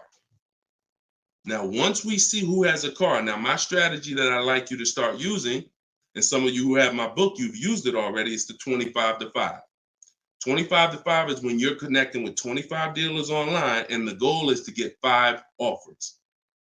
So, and the reason why we get 5 offers is because 80% are overpriced. So 4 of those 5 offers are usually going to be overpriced. That's when you know you did it right. So when we're getting our quote request, one dealer might say, oh, I can't do it without credit. One of the things we say when we're requesting quotes for a lease is assume tier 1. Now, for those of you who are purchasing, not leasing, you're going to request quotes all in. Taxes, fees, everything in. Now, there are people who are going to try to knock you off your game. Some of you know, if you have my book, I have scripts for everything they're going to say, because I used to have to use these templates. You're going to hear stuff like, oh, we need you. When can we get on the phone? Can we just have a quick phone call? My script for that is, I'm going to be handling my whole process from home. I'm only going to be talking to the person who actually makes the best offer. And then you always end with a question. So you will always ask. You never want to end your communication online just end with a statement, because they're trying to get you on their agenda. You're trying to keep them on our agenda, which is, you're either going to let me know what car you have. Do you have a car that matches what I want? Second, once I confirm you have a car that matches what I want, can you give me an offer for it? That's what we want. And everything we do is to stay on that agenda. Does that make sense? When you're leasing and you're buying new cars, you have to have an agenda, because, again, I'm trying to teach you, I want you shopping with strategy. I've been doing this, helping people since 2021. We've helped over 8,000 people, probably 6,000 with my book, another 2,000 with our video program. So this we know works. I'm not telling you something that I'm hoping works for you. You just have to do it. But what you're going to have to do is stick to the agenda and realize that my only two purposes is to find out, does a dealer have a car that matches what I want? And can you make me an offer on it? That's it. And now I have scripts in my book that do that. For all of you who just came on, this whole show is sponsored by my new book, Cars from Home. And you can get your copy for 75% off. It's normally $97. It's a digital book, because I need to update it as things change in the market. And if you got a print book, if I printed a book and now I mailed you a book, now you got the book and it works now, but when you go to use it a year from now, some things may change, some websites may change and whatnot. Now you got to buy another book. So this book is a one-time. You get upgrades as I upgrade it, and I probably updated it at least 4 times since I launched it. So get your copy for 75% off in my TikTok bio, but you only got 30 minutes. Once 30 minutes passes, it goes back up to $97, which is still a great price, by the way, because you're going to save thousands of dollars using it in my Instagram bio and my TikTok bio. So you're never getting to the point, Mr. Martinez, where you are giving a person an opportunity to run your credit, because everything you're doing is at home requesting information. So as long as you get into the business of being at home, writing and requesting prices and seeing which dealer is going to offer you the car for the best price, you're never going to be in a position where you need to be giving your credit, because there's no reason. And if you give your credit, you really fell for the game, because now they locked you into them, which is the goal. So no reason for everybody, no reason to give a credit to give somebody our credit to get an offer. All right, go ahead, Dolan. Next one. Type your questions. I see a lot coming in from Instagram. I'm in the dealership right now. Vital on Instagram. Keep that up, Dolan. Vital just said I'm in the dealer right now. Now, if you're there negotiating, then you're never going to get the best deal. You're never going to get the best deal. Understand, y'all, I'm not playing games. For those of you who don't understand what we really do here, like, this is Greg right here. Greg used our strategies. He got a $56,000 Kia EV6 win. He got it for $527 a month on his lease, no money down. That's through bids. That's not through negotiations. Danielle's lease, $44,000 Audi A3. She got it for $550 a month, no money down. You know, this is on a purchase here. Sean bought, and some of you may have these cars and look at your payments and you're going to say, Dad, Deshone, I got that same car, man, and I ain't get that price. That's why I'm trying to tell you to listen. And like, we're not regular here. And sometimes I think, like, I'm not the public. I could be in the car business making $200,000-$300,000 a year if I wanted to.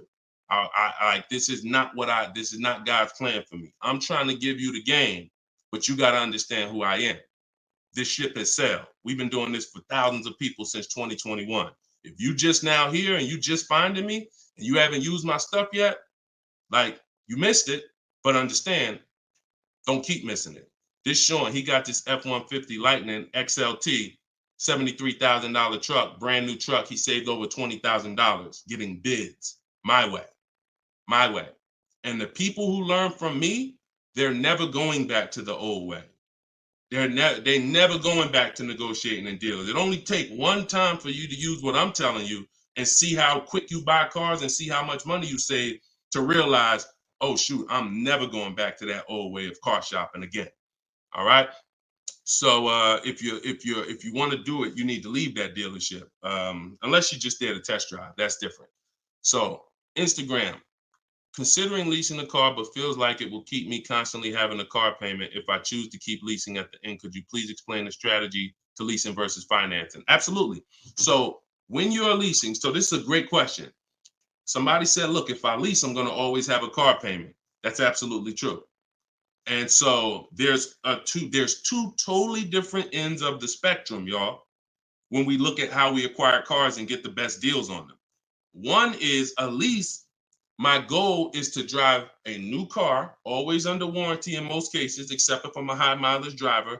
I'm paying pennies on the dollar compared to somebody purchasing like that same car that Greg got. He's paying $527 a month. That same vehicle would be, it's a $56,000 car. That same vehicle will be $1,000 a month on the car note, at least on a 6-year car note. So I'm paying pennies on the dollar. I just had somebody today, he's going to pick up a brand new Kia Telluride. He got a payment of in the 400 range of $42,000 Kia Telluride. Once he negotiated it, he decided he was going to put $2,500 down because he wanted his payment where it was. But he already had a ridiculously low payment. It was like a 1.1% lease deal on a Kia Telluride. I told him, I said, you know that same Kia Telluride, $42,000, that would cost about $800 a month to purchase? He said, yeah, I know. I used to buy one. I used to buy mine. He actually had one. It got totaled. So he knows how much he was putting into that vehicle before he actually figured out he's not an 8-year person. So if you're not keeping your cars 8 years, you should be shopping for aggressive lease deals because it's pennies on the dollar. And we shop with bids because it's easy. It's fun. We're in control. And that's the way we do it. Now, the other side of the spectrum are long-term vehicles that are going to be what we call a keeper. If anybody who has a keeper in their household, type a K. If you have a vehicle in your household right now that you've had for more than 8 years, type a K. Type a K. Type a K. As you come in, y'all, if you're on Instagram, could y'all hit that paper airplane? It looks at the bottom of the screen. It allows you to share this broadcast with your friends. And could everyone who shares, could you share this broadcast? It does help. It matters. And I'm never going to stop asking for it. And I'm never going to stop appreciating the people who share. I appreciate you guys. And your friends will appreciate you more than anything, more than even I appreciate you. When you tag a friend who doesn't know me and they're car shopping, they'll appreciate you more than even I appreciate you. So, okay. All right. So we got John on on Facebook. We got Michael. We got, hold on. Let me see. Acura MDX. Rob Korn got an Acura MDX on Instagram. He's had it 195,000 miles. So these are what we call Derek on TikTok, Donald on TikTok. These are what we call keepers. These are vehicles that, again, someone asked a question about understanding if I always have a car payment, if I lease, can we please explain the strategy of leasing versus financing? I just told you the benefits of leasing. Now, all those benefits come at a price. Now, the other side of the spectrum is the long-term keeper vehicle where now we have outlived depreciation because the unseen expense is the one that's killing you. The unseen expense is depreciation. When you buy your car today for $30,000, tomorrow it's not worth $30,000, right? Tomorrow. You can buy a car today for $30,000 and bring it back to the dealer tomorrow. They're not just giving you your $30,000. You've lost money in one day. That's depreciation.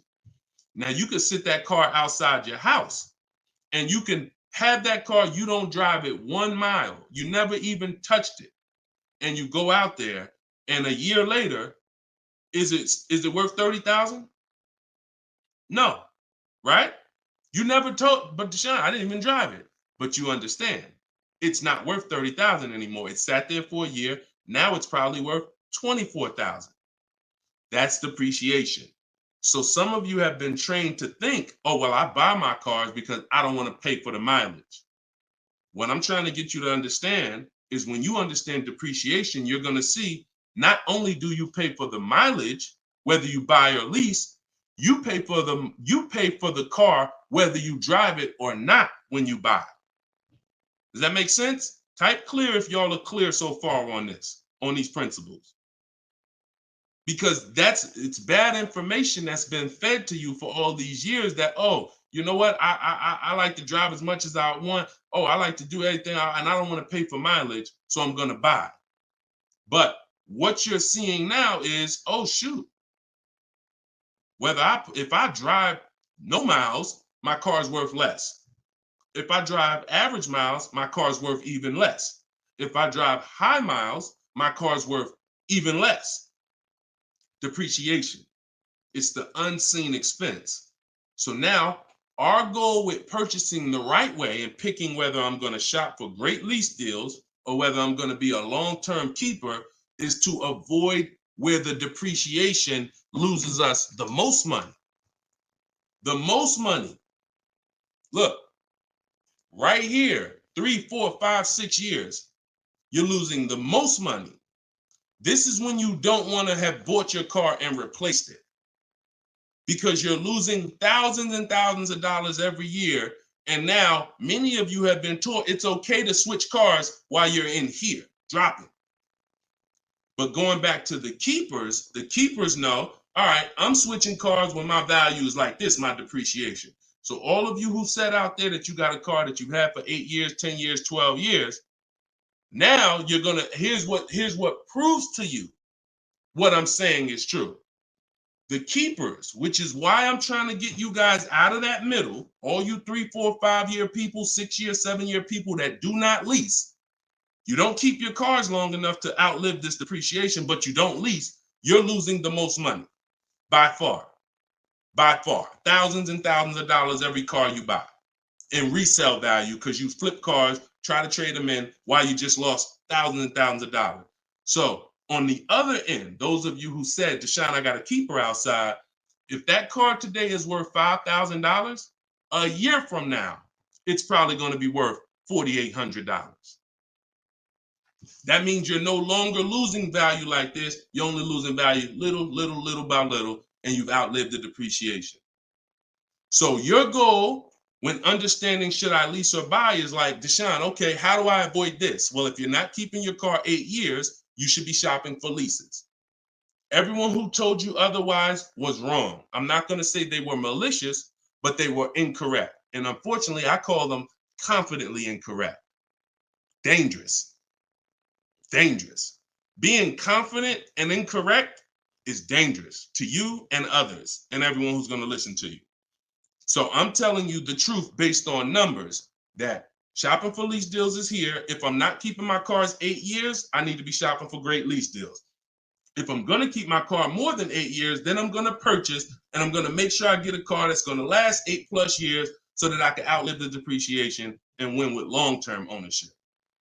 But I'm not stuck in the middle. Clear? Clear? Everybody clear before we move to the next question? JC said, my man hitting on all cylinders. I appreciate you, man. This is what we do, man. I've been doing this since 2006, man. I'm not new to this. I've been helping people save money on cars and make dealers bid for their business since 2021. And that's what I'm known for. Here in New Jersey, people know when I have my brokerage, Deshone is the person that helps people save money if you listen to him. If you don't listen to me, God bless you. I wish you the best.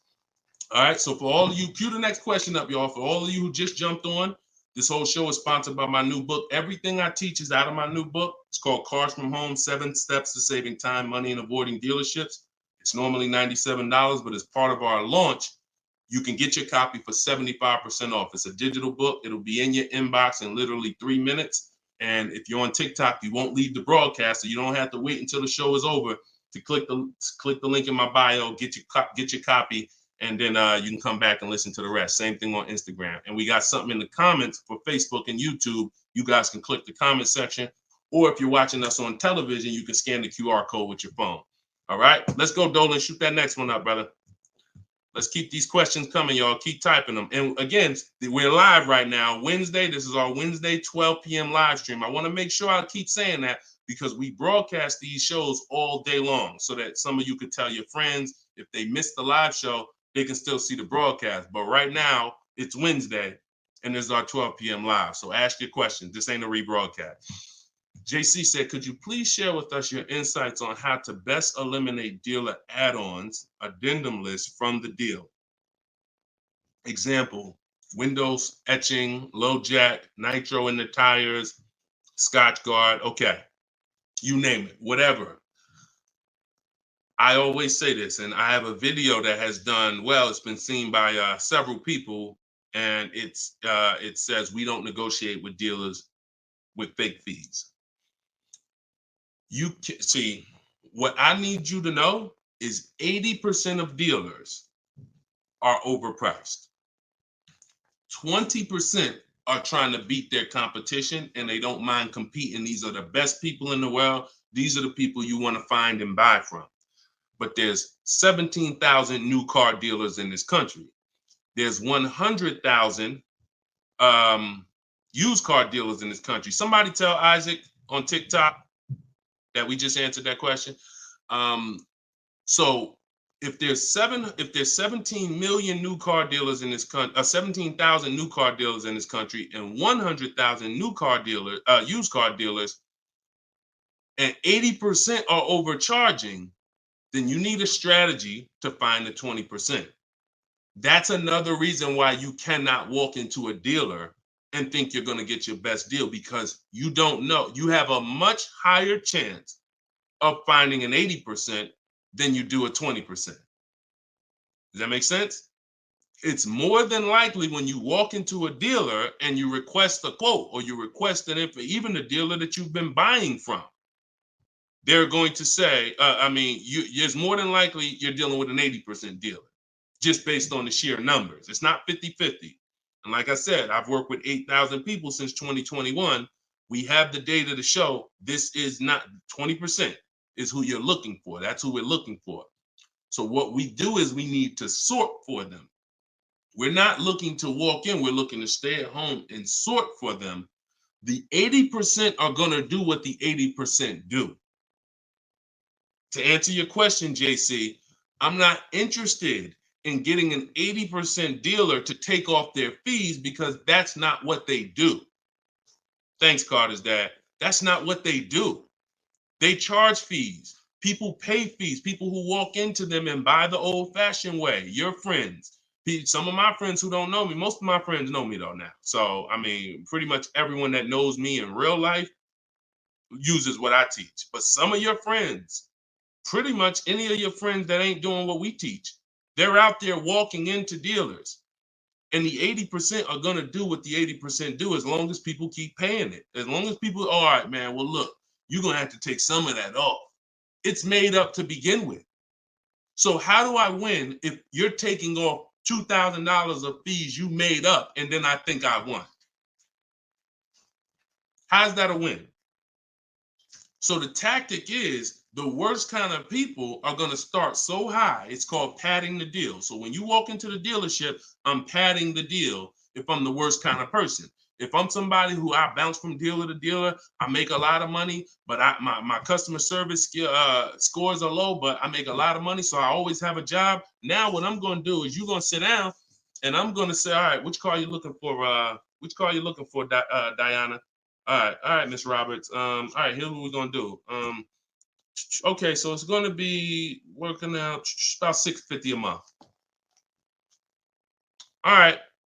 Shoot, that seems kind of high. Here's the problem when you're in a dealer. You don't even know if $650 was the right starting point. Maybe the real starting point was supposed to be $550. But I'm going to start you at $650 because I know psychologically you need to think you won. See, pay attention to this. Pay attention to what I'm telling you. Selling you a car, the way the car business has programmed you, it's not about you winning. It's about making you think you won. It's a psychological game that car salespeople are trained heavily for. So when you come in and I tell you it's 650, or when you look at that car and you see it and you're like, the window sticker says 42, but when we sit down and I say, okay, we got this fee and we got that. All right, so asking price is 45,700. And you're like, wait, but the window sticker says 42. But yeah, these are the add-ons that we have. All right, now I'm starting so high that I can take off money to make you think you won, and I still end up winning because I really didn't take off anything. So this is why we don't play the games of back and forth with fake fees. What we do is we sit at home, we get bids, if we're looking at pre-owned cars, we're looking at the marketplaces, we're narrowing it down because my strategy for shopping for used cars is different than new cars. New cars and leases, we use something called the 25-to-5 strategy. That's when we reach out to 25 dealers to get 5 quotes. Used cars, we use the multiple marketplace strategy where we go to all the used car marketplaces and now we look at what the low price is in the market and we sort it down to our top 3, top 5. And then we take it, we got to make sure there's no fake fees on them because that's a tactic they'll use on used cars. Fake fees, put a price out there. So everything is a screening process. That's what I want you using, a screening process, a sorting process, so that the best deal reveals itself. You don't negotiate for it. But we don't try to turn 80% dealers to 20%. They're never going to be that. Maybe they will if we change the whole industry, and they won't be able to keep their job if they don't change. But for today, 80% dealers are going to do what 80% dealers do. That's not our job. Our job is to find the 20%. Clear? Good question. Great question. Shoot the next one up, Dolan. We're live, y'all. This is Wednesday. This is episode 5 of Car Shopping Questions and Answers. We don't usually do a live show Wednesday. It's usually Monday, Tuesday, Thursday, and Friday at 12 and 3 Eastern time. So that's the schedule. If you're like, man, Deshone, I want to make sure I tell my coworkers, I got people in my church, they need to see this. Tell them Monday, Tuesday, Thursday, Friday, 12 p.m., 3 p.m., we're here live. But all day long, we rebroadcast these lives so that even if they miss it, they can watch the show and watch the rebroadcast. Go ahead, Dolan, shoot the next one up. What if your car is damaged and you want to trade it? Okay, great question. And what you'll notice is a lot of people are going to ask the same question you have because many of you are in the same situation. So what if your car is damaged and you want to trade it? It depends on how bad the damage is affecting the value, in my opinion. So let's say you have a vehicle that is barely drivable. You're selling it in its worst condition and it's making, example, let's say you got a BMW, older BMW, the transmission's slipping or the transmission's out. It doesn't drive or it needs an engine. Something where literally the integrity of the car is totally compromised. That car is almost worthless. That car is going to be worth $500, $1,000, depending on the year, the mileage, $1,500. Meanwhile, if you put a used transmission in, this is why I'm an advocate. I preach you should always have a great local mechanic, a great local service shop in town that you use when your car has no warranty left. You must have this if you truly want to win, because these guys are usually 30, 40% of what a dealer is going to charge because they don't have that overhead.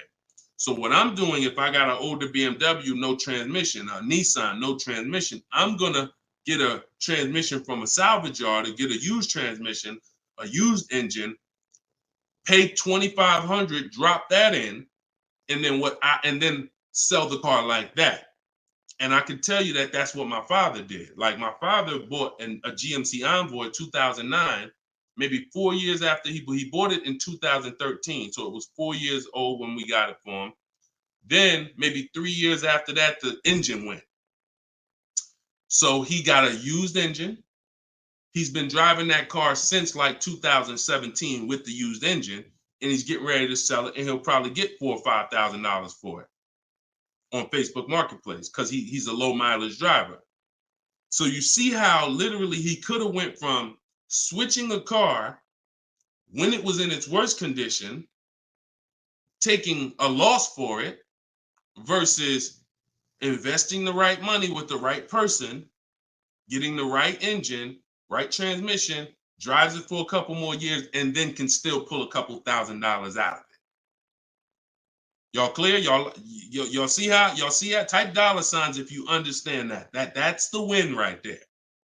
Not taking the loss and saying, all right, let me just get out of this car, it doesn't drive, and just taking the L. Big financial loss.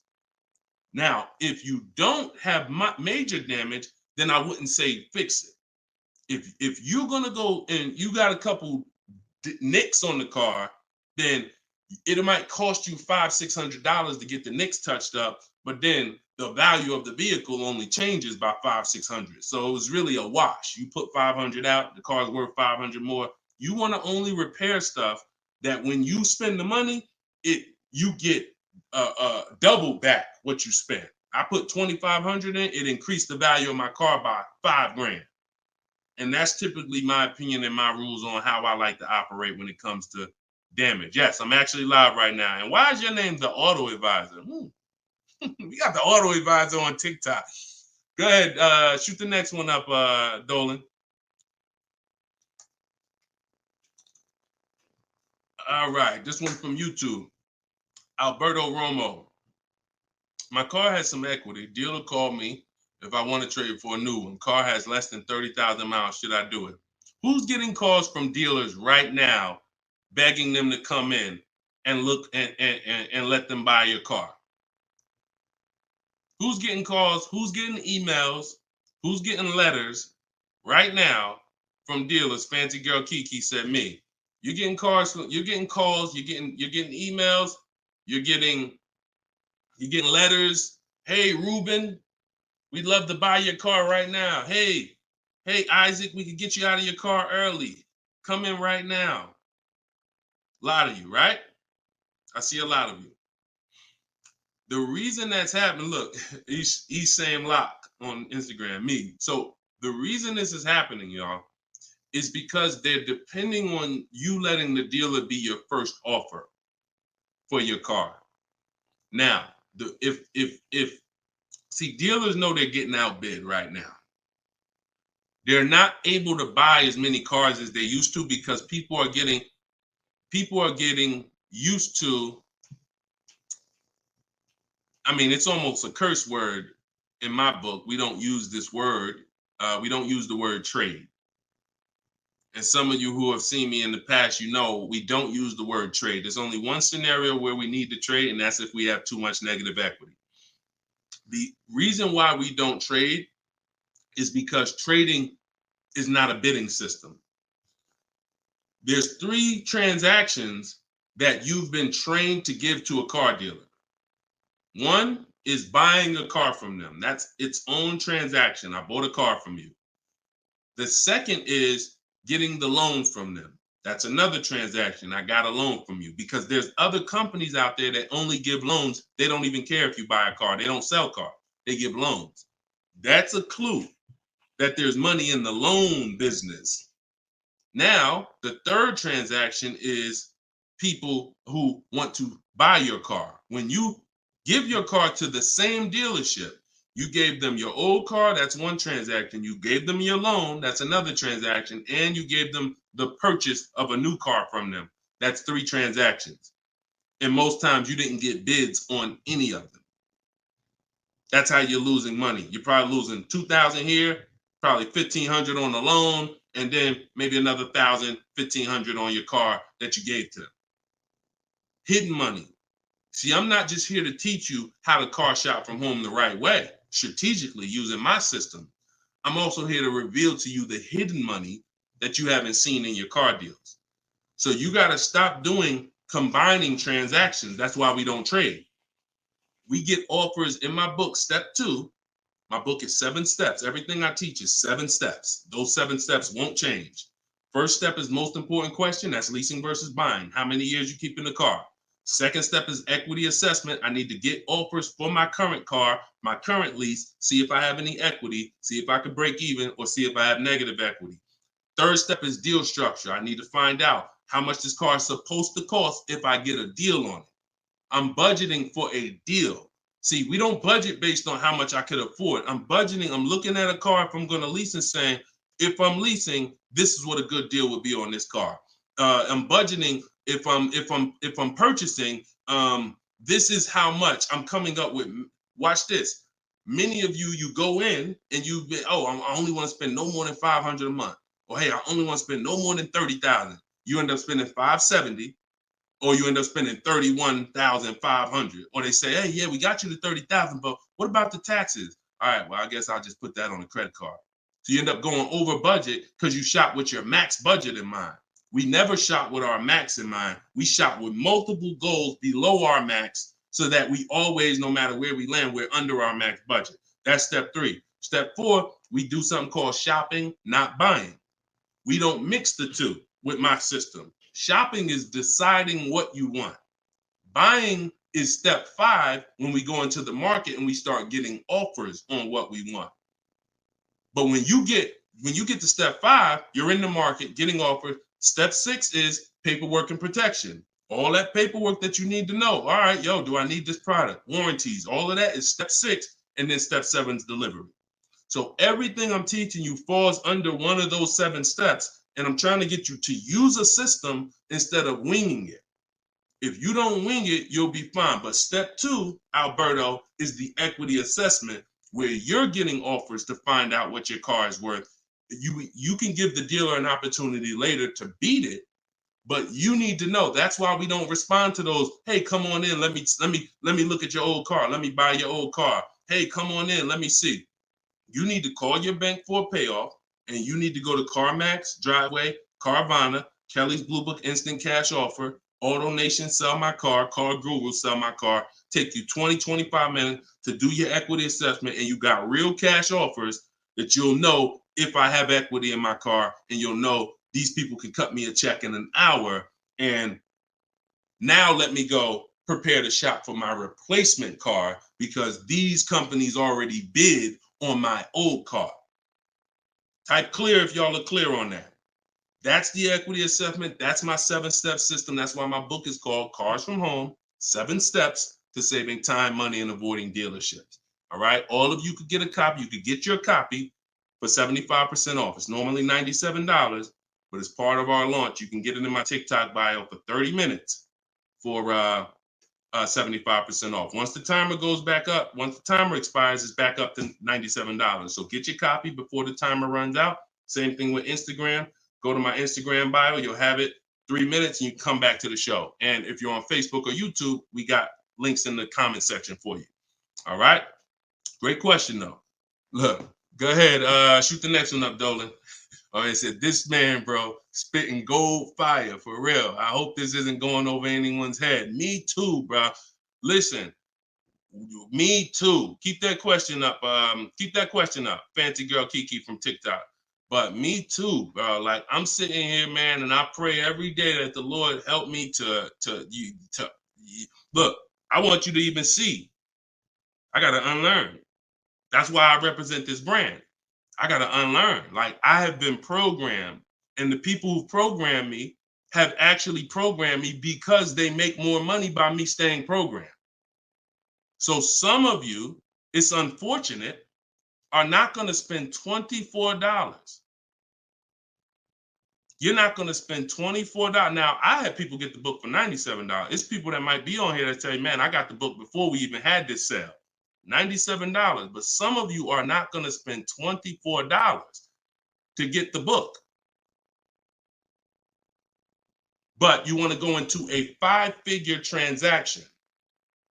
A 5-figure, $10,000, $50,000, $100,000, some of you who are buying luxury vehicles and exotics transaction. But it's something about not, and that's just unfortunate. All right, Fancy Girl Kiki from TikTok. Is it true that you can have your down payment go towards your payments? So, all right. So when we're working out our loan, again, this is still combining the loan and the purchase of the car. Because when you're actually trying to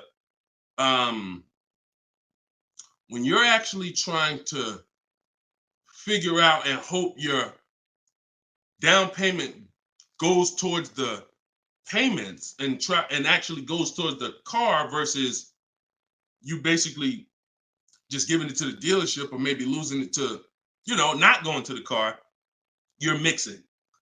Because when we're shopping, we have loan. When you buy your car, if I'm financing, right?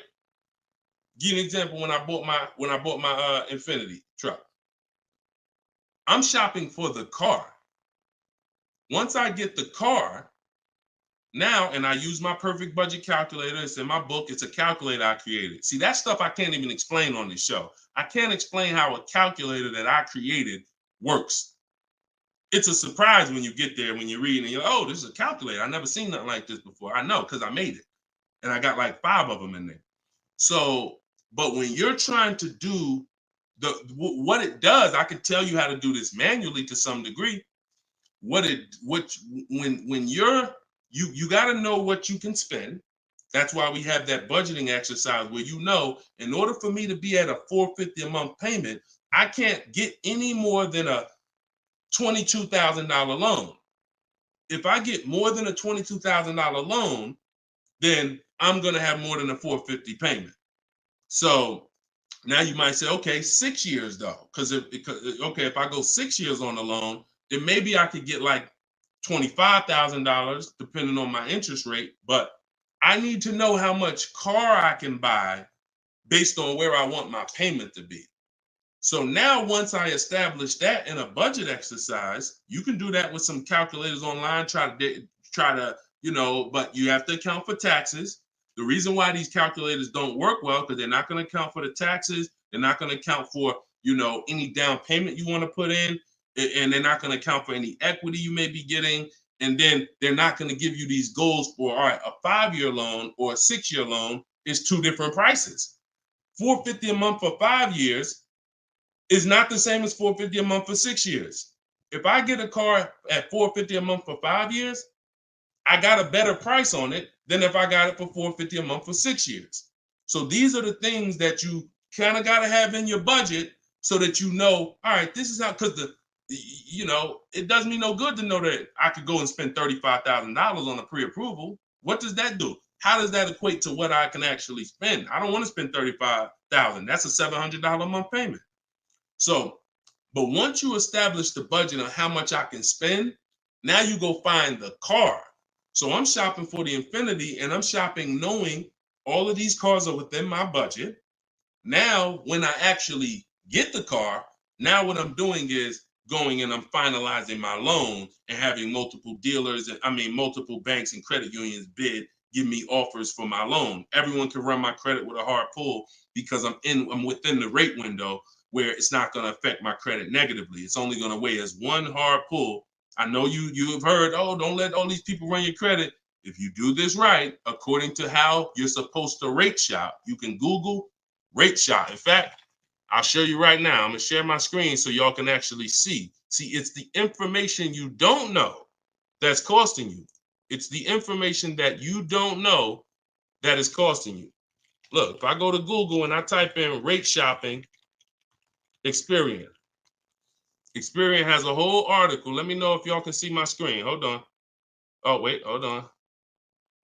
Entire screen. Look. So I go right here. Rate shopping. They have a whole article about how to properly rate shop. And let me see. Look, the FICO score window is 14 to 45 day period, depending on which version is used to calculate the score. So we do it in 2 days. We do it in 2 days. So we don't even use the 14-day window. That's why we don't let anybody run our credit with a hard pull until after we already find our car. So now you come in and you are I'm letting all these people run my credit to get their offers for my loan, their offers for my interest. And then what I'm doing is whoever makes the best deal there, I'm calling the dealer and I'm giving the dealer an opportunity to beat it. Because the dealer has another 7, 8, 10 banks that they might, let me see if I can beat that because I like to earn the business. And that's what I call the bank bidding war blueprint. So I'm putting that when you get my book, you actually get the bank bidding war blueprint because I haven't combined it with my book yet. It's going to take me probably about 30 days to combine it into my book. So I just send the book and I send the bank bidding war blueprint. That strategy right there is called the bank bidding war. So we're not worried about if our down payment's going to go to the car, because our loan is always worked out with the bank, not with the dealership. Okay? Separate these things. When you start separating these things like I want you to, you're going to see I can't get into the same trouble I used to get into. Okay? Go ahead. Shoot the next one up, Dolan. Great question.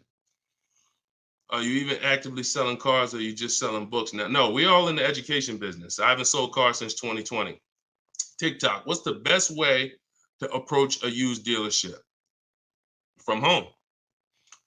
All the marketplaces.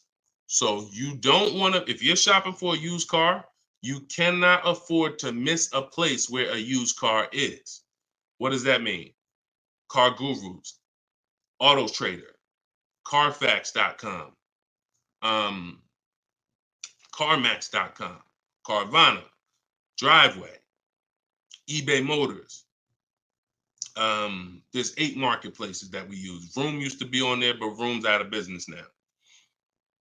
So, and we don't use, people will say, why don't you use Auto Tempest because it pulls inventory from all of it. We don't use a third-party site, because what it's doing is pulling, it's not going to pull all the inventory, because no one's going to give this third-party site permission to just pull all their inventory, and now people start going to the third-party site instead of coming to them. So we just go direct to the marketplaces. And then the first thing we're doing, once we know our budget and what we can spend, we're going and we're looking for our car. But we are not going, the first thing you need to do if you want to get, y'all know, like, what I'm famous for is teaching people how to get below market deals from home. Below market deals. When you're getting below market deals, you have to realize there's 2 other categories of most people paying. Some of you have been paying market value. Some of you have been paying above market value. So below market value means there's 2 categories that we want to buy below what they're paying. Okay? So we got to have that in our mind. Below market. Like when you look at Eddie. Look at Eddie. This is 2023. This was last year. Still coming out of low inventory. He got a 2023 Camry hybrid. And the hybrids last year, they were on fire. On fire. Like, so they were still charging $2,000, $3,000 over sticker price for the, he got $2,086 under MSRP getting bids. That was his lowest bid. Okay? He said I had a 1-week window. So those of you who are like, Deshone, I need a car in a week. When you get bids, it ain't nothing. He said I actually completed the process in 4 days. So below market deals where people are paying sticker price and they think they won. You know what? Hey, you know what? The best deal is, at least I didn't get a markup, sticker price. Now, let's get back to approaching the used cars. When we open up when we get in used cars. Oh, wait a minute, yo, banana Thad, you funny, man. So when we get in used cars, so our goal before we could get a below market used deal, we have to know what the market prices are. So when we open up those marketplaces, the first thing I want you to do is look and sort from lowest to highest prices on all of them. Lowest to highest prices. Well, the first thing we actually do is start an account. You want an account because we want to get alerts of all new inventory. So we start an account on all the marketplaces that we can start an account on. Now we're going to look and sort from lowest to highest, and we're going to look and see what the low side of the market is. Low side of the market, low side of the market. Now I might say, okay, the low side of the market is about 22, 23. If you're doing it right, you're always going to have prices that are $3,000, $4,000, $5,000, $6,000 more. If you don't see that type of spread, you're not doing it right. So now we know this is the low side of the market. Now here's what comes with the low side of the market. Bad Carfaxes, frame damage, salvage titles, sketchy history, Damaged cars, that's good. That's what comes with it. What we're looking to do is see where those cars are priced at, and we're looking to be right above them. And from there, we have a particular system of how we're going to sort based on title history, service records, extremely important. We will not buy a used car without great service records. Then we go to accident history. There's a couple different types of accidents: serious accidents, airbag deployed, vehicle towed. All of this is serious accident. I appreciate you, JCAA. Shout out to the sharers on TikTok. Now we go to, then we need to verify there's no bogus fees, because that's a narrowing down. Now that'll narrow us down to like a top 3, top 5, top 7. But some of those vehicles are going to have bogus fees, guaranteed. And this is not always happening day one. That's why I don't want you waiting until you need a car to go shop. I want you in the market early, a month, 2 months, 3 months before you need a car, so that you can watch the market. And when you can watch the market, you have much more leverage. You have much more flexibility. You can say no. You can see where the price trends are, and you can get alerts. Many times, it's the alerts of the new cars that's going to be the car you take down. Because once you know the low side of the market, now you're getting alerts. Every new car that hits the market, boom, soon as it hits, I can look and see, oh, that's priced on the low side. Now I look, oh, shoot, frame damage. Oh, shoot, salvage title. Oh, shoot, whatever. And eventually one pops up and you're like, oh, good Carfax. Oh, good title history. Boom. And now we're preparing to get ready to take that car off the market. We can't test drive used cars until we're ready to buy them, though. That's the only reason we can't do 100% of our used car deals from home, ever. New car deals, we've had people throughout, use my book, in my course, 100%. Dealer delivers the car. That can happen. New cars and leases, 100%. Used cars, we can't. You must go to the dealer. You must see the car. You must drive it. And then that's when you're taking that deal across the finish line right then and there. Okay? That's a overview of what I call my multiple marketplace strategy. If you do that, you win. I mean, there's no guarantees in life. So I'm not here to guarantee, but I am here to say, you haven't had strategy. When you're using strategy and boundaries, you haven't had boundaries or strategy. You add boundaries and strategies to your car buying, 99 times out of 100, you're going to win more than you used to win. All right? Go ahead, Dolan. Shoot the next one up. Does your book teach how to sell and grow? I don't really know what that means. Sell and grow. This one's from TikTok. Do I get a discount for paying cash for a car? No. I know a lot of people told you. Who was thought you get a deal for paying cash? Type a dollar sign if you were taught you get a better deal for paying cash. I got the book, the cheat sheets, awesome. Service connected. Don't use the cheat sheet. If you got the book, scrap the cheat sheets. The book is the nuts and bolts. The cheat sheets is an overview. I see you though. Use it. Win. So, all right. So you got Gina VL. You got I don't want to butcher your name, so I'm not even going to try. I see you on TikTok, though. I see Cozy Boy Nesto on Instagram. Okay, Monty. So my question was, who was taught you get a better deal by paying cash? All right. Now, I said type a dollar sign if you've ever heard this. Now, I don't want you operating with bad information.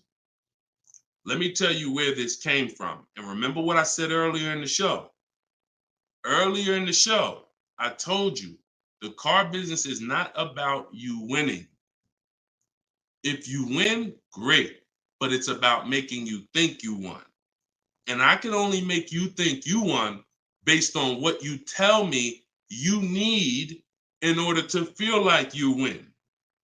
So if you come in and say, listen, man, I'm paying cash, man, y'all got to do something better for me. I'm not going to sit here and tell you, well, you don't get a better deal for paying cash. Now, I would tell you, listen, I'm going to be honest with you. You can get this price whether you pay cash or not. So, like, there is no, but somebody who's like not going to be willing to go and tell you that, they're going to make it look like, all right, I got to make you think that the deal I'm giving you is because you pay cash. This originated from when dealers used to finance cars. There are still people And you may be one of them who think the dealer owns your car after you get it. That's why there are people who say if they can't afford a car, they say, man, I'm gonna get a dealer back their car. It's not their car anymore.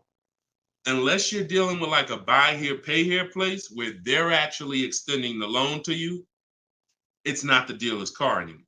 But back in the past, dealers used to extend loans. They would hold the financing. So if you offered them all the money up front, it was an incentive for them because they knew it guaranteed they get the money now. And it also saved them interest. It saved them, if they were holding the note, then they're still technically paying for that car. And they're like, okay, I could save you another $1,000, $1,500, because you're going to give me all the cash up front. It's not like that anymore. It's not. Literally from the time you leave, the dealership is funded in full in hours. Like by the time you drive off, wire transfer, the dealer is funded for the car. The funds come from Bank of America, Chase, TD, M&T Bank, whoever it comes from, wired to the dealer. From that point, it's between you and who? Who's on the title? Who's the ones calling you if you don't make the payment?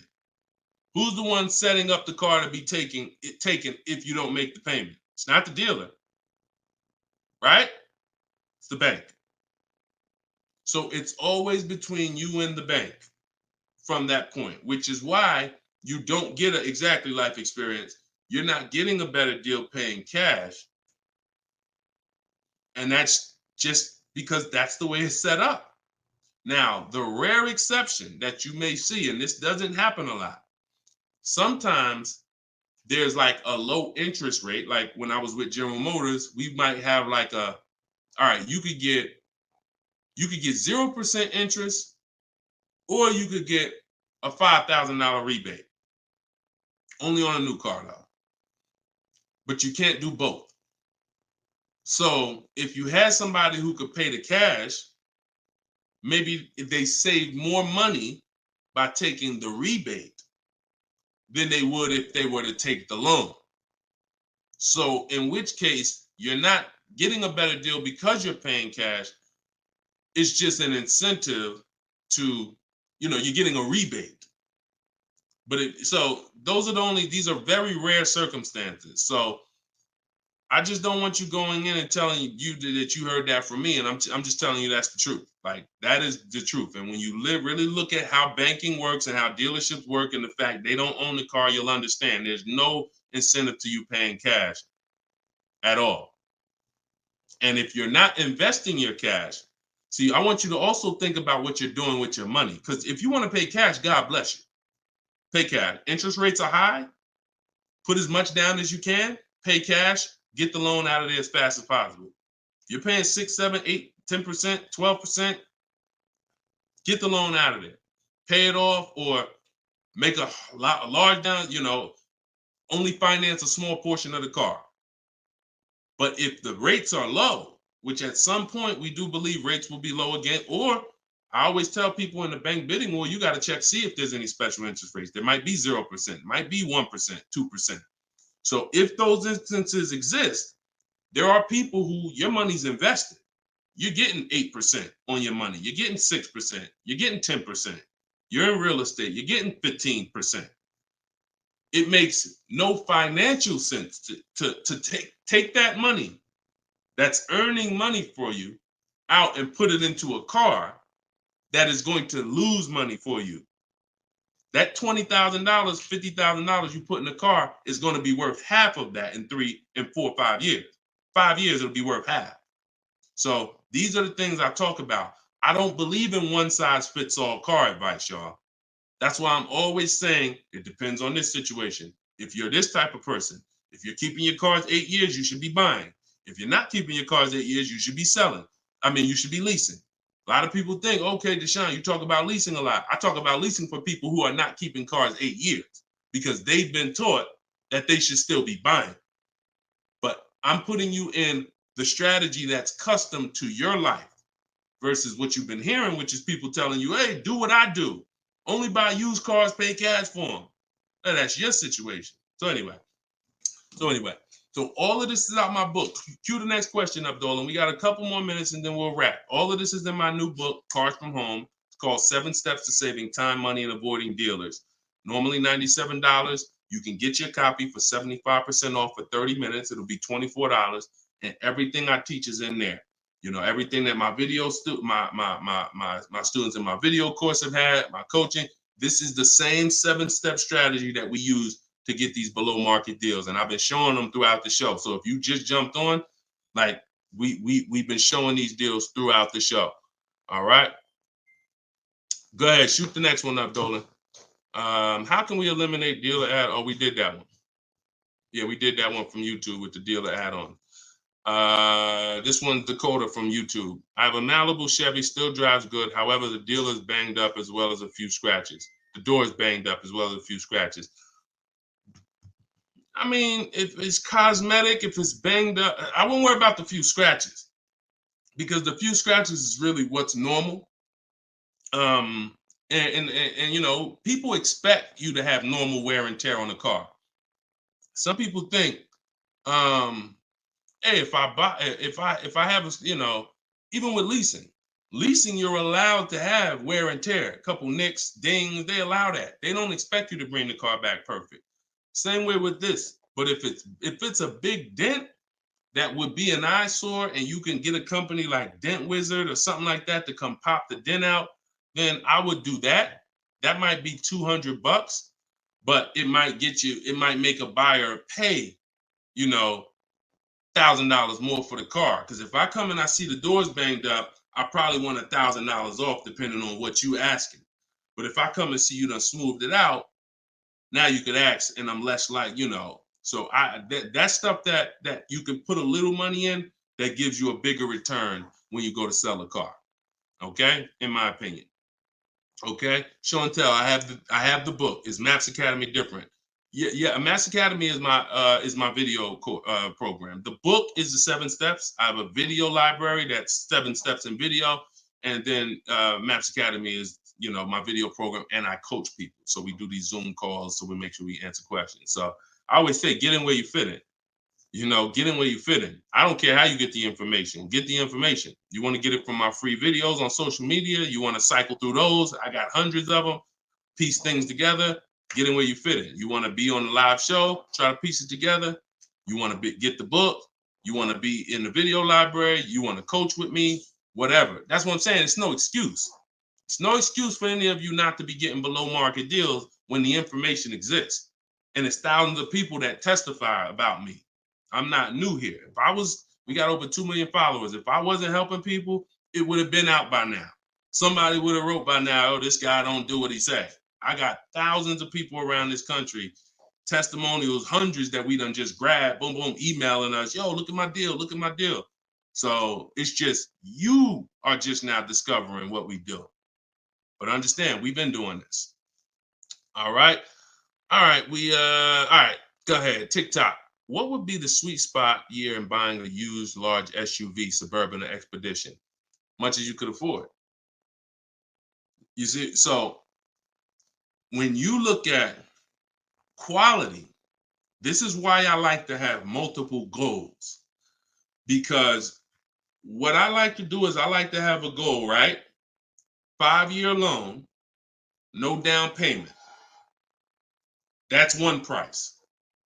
6-year loan, no down payment. That's another price. 5-year loan with the money, you know, I might say, okay, if I have to, I can put $5,000 down. You know what I'm saying? Some of you, that's realistic. That's how you look at it. Man, if I have to, I got $3,000 I can put down. If I don't have to, I don't want to. That's why when you use my perfect budget calculator, which is in my book, step 3, when we're budgeting, we're deal focused budgeting. Here's what you want to know. If I want to be at $450 a month, how much is $450 on a 5-year loan, no money down? All right, that's one purchase price. Now, second tier, $450 a month, no money down, 6-year loan. I told you, I pay more if I had $450 for 6 years than I $450 for 5 years. So that's the next step up. Then I say, okay, 5-year loan using my down payment money. And then my max budget would be 6-year loan using my down payment money. But understand, I'm still under my max budget. I don't care if I have to go, and then we have another step where some of you have an old car. You have an older car, you're going to be selling it. You got 3,000 equity, you got 5,000 equity. That's also in there. So then it'll be no down payment, no equity. No down payment, no equity, 6 years. Down payment, no equity.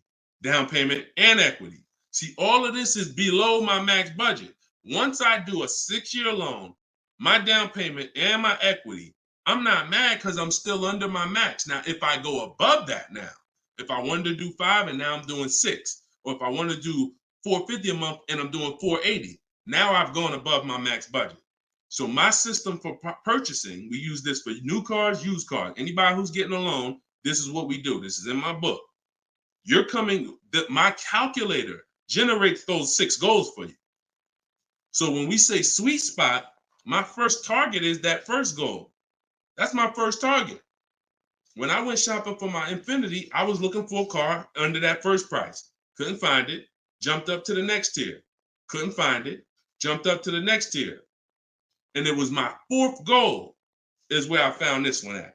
But I still had like $4,000 or $5,000 more that would have kept me below my max budget. So that's how you want to do it. Shorter loans, no down payment. Longer loan that I'll take is 6 years. I'll never recommend anything longer than 6 years. And then we start adding those resources that we have to it. And then once we tap out at the top, that's our max budget. 6-year loan, the most down payment money. And then if I have any equity from my car, I'm putting that all into the deal. And then as long as I find a car in any of those, and that's usually like a $10,000 to $15,000 spread, depending on, how much resources you got. That's a couple $1,000s right there. So that gives you the room to bump yourself up without letting a car dealer bump you up over your budget. All right? That's why it's called the perfect budget calculator. And I invented it. All right? Praise the Lord. Listen, I appreciate y'all. We've been on for about 1 hour and 15 minutes. We do these shows live Monday, Tuesday, Thursday, and Friday. Wasn't going to do one today, but you know what? I said, it's Wednesday. Let's jump on. Let's do a live. Let's get some questions. Let's get as many as we can. But this is what we do, y'all. You could tell your friends 12 o'clock and 3 o'clock, Monday, Tuesday, Thursday, Friday. You can meet me live on any of my platforms, Facebook, TikTok, Instagram, or YouTube.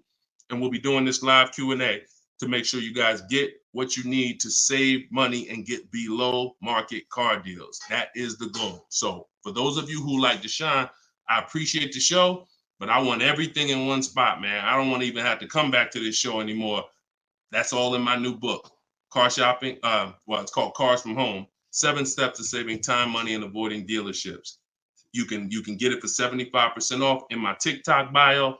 It'll be in your inbox, and everyone who gets a car, who gets a book, right when you purchase, I give you a support email. So on that last page, you'll see a support email. If for some reason I don't give the support email out to the public because people just be emailing me with questions and all that, I don't do DMs. I don't do none of that because we got too many people to be doing DMs and all of that. Once you purchase this book, you get a support email. If for any reason your book doesn't arrive in 5-10 minutes, check your spam, check your junk folder. But if it's not there, then email us at support and we'll make sure we get you a copy right to you. All right. So use this information, get your book for 75% off. You won't pay the full $97 in my TikTok bio, in my Instagram bio, or in the comment section on YouTube or Facebook. We got a link in the comments for you, or you can scan the QR code. But that's what we do, y'all. Below market deals. That's the goal. Keep unlearning, keep relearning. I appreciate you. All right. See y'all on the next live.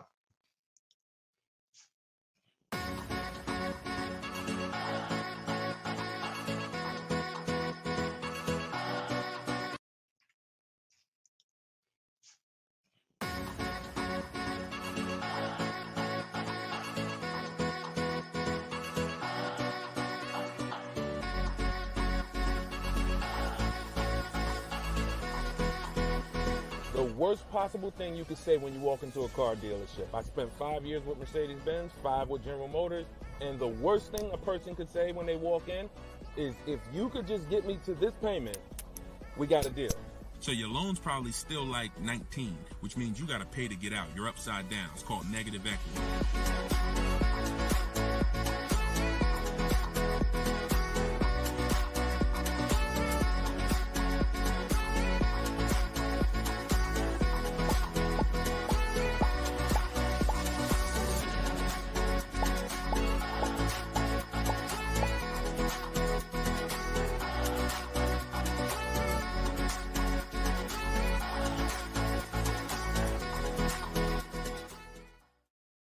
Gail, welcome everybody to episode 6 of Car Shopping Questions and Answers. I am your host, Deshone, publicly known as Deshone the Auto Advisor. We do these shows Monday, Tuesday, Thursday, and Friday live at 12 p.m. Eastern Time and 3 p.m. Eastern Time. So I know some of you may see our live rebroadcast. That's for you to tell your friends about. That's when you can't make the show, you catch the rebroadcast. But those are the times that we're live. If you don't know me, I'm the author of the digital book Cars from Home, 7 Steps to Saving Time, Money, and Avoiding Dealers, currently rated 4.94 on Goodreads.com. So thank you to everyone who has reviewed the book, the digital book. All of you can get the copy for 75% off during the show for the next 30 minutes. You'll see when you click the link in my TikTok bio, there is a link, there's a button for you to get 75% off. So you won't pay the normal $97 price. Same thing with Instagram. And you guys on Facebook or YouTube, you can click the button in the comments and you can get your copy. So come on in, start typing your questions. We do this, we do rapid fire Q&A. I see a lot of people coming on the TikTok, and we got Dolan pulling questions. So no matter where you're watching us from, type your questions and we're going to pull them into the live show and we'll get them answered right now. All right.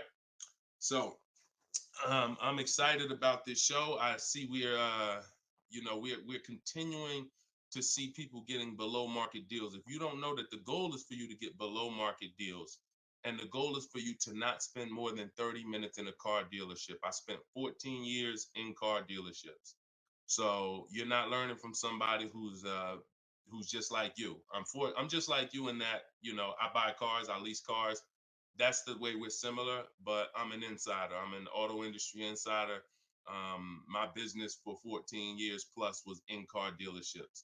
So start typing your questions. Let me tag everybody on Facebook and let's get down to business. Okay, whenever we get the first one, Dolan will put it up. Let me just tag my people here on Facebook. All right, there we go. Okay, what's up, Skinner? Good to see you. What's up, Angel? What's up, Jill, man? Good to see you. Yep, what's up, Jason? Great to see you. All right. Brother said he's been doing it. Oh, what's up, Auto Advisor? Good to see you. Absolutely. All right, y'all got to type fast. I know you probably, and try not to make your questions long. Try to get all your question in one shot, but try not to make it too long where it can't fit in. All right, this one's from TikTok. Isaac from TikTok said, best current APR rate for tier A1 credit. So the best APR is always going to come through getting bids. Now I know this is new. This is new to most of you. But getting bids is how you're going to get your best and guarantee your best car deal, your best loan. So I'm going to lay out this process we call the bank bidding war. And if you follow this step, you'll be able to have 10, 15, 20 banks and credit unions bidding for your loan. And then you'll be able to pick the best one. And the way you do this is extremely important, because if you do this right, then it's only going to have the same effect on your credit score as one hard inquiry. So think about what we're saying. We're going to allow multiple people to access our credit with hard inquiries, but at the end of this period, after we get our card, the weight on our score, the effect on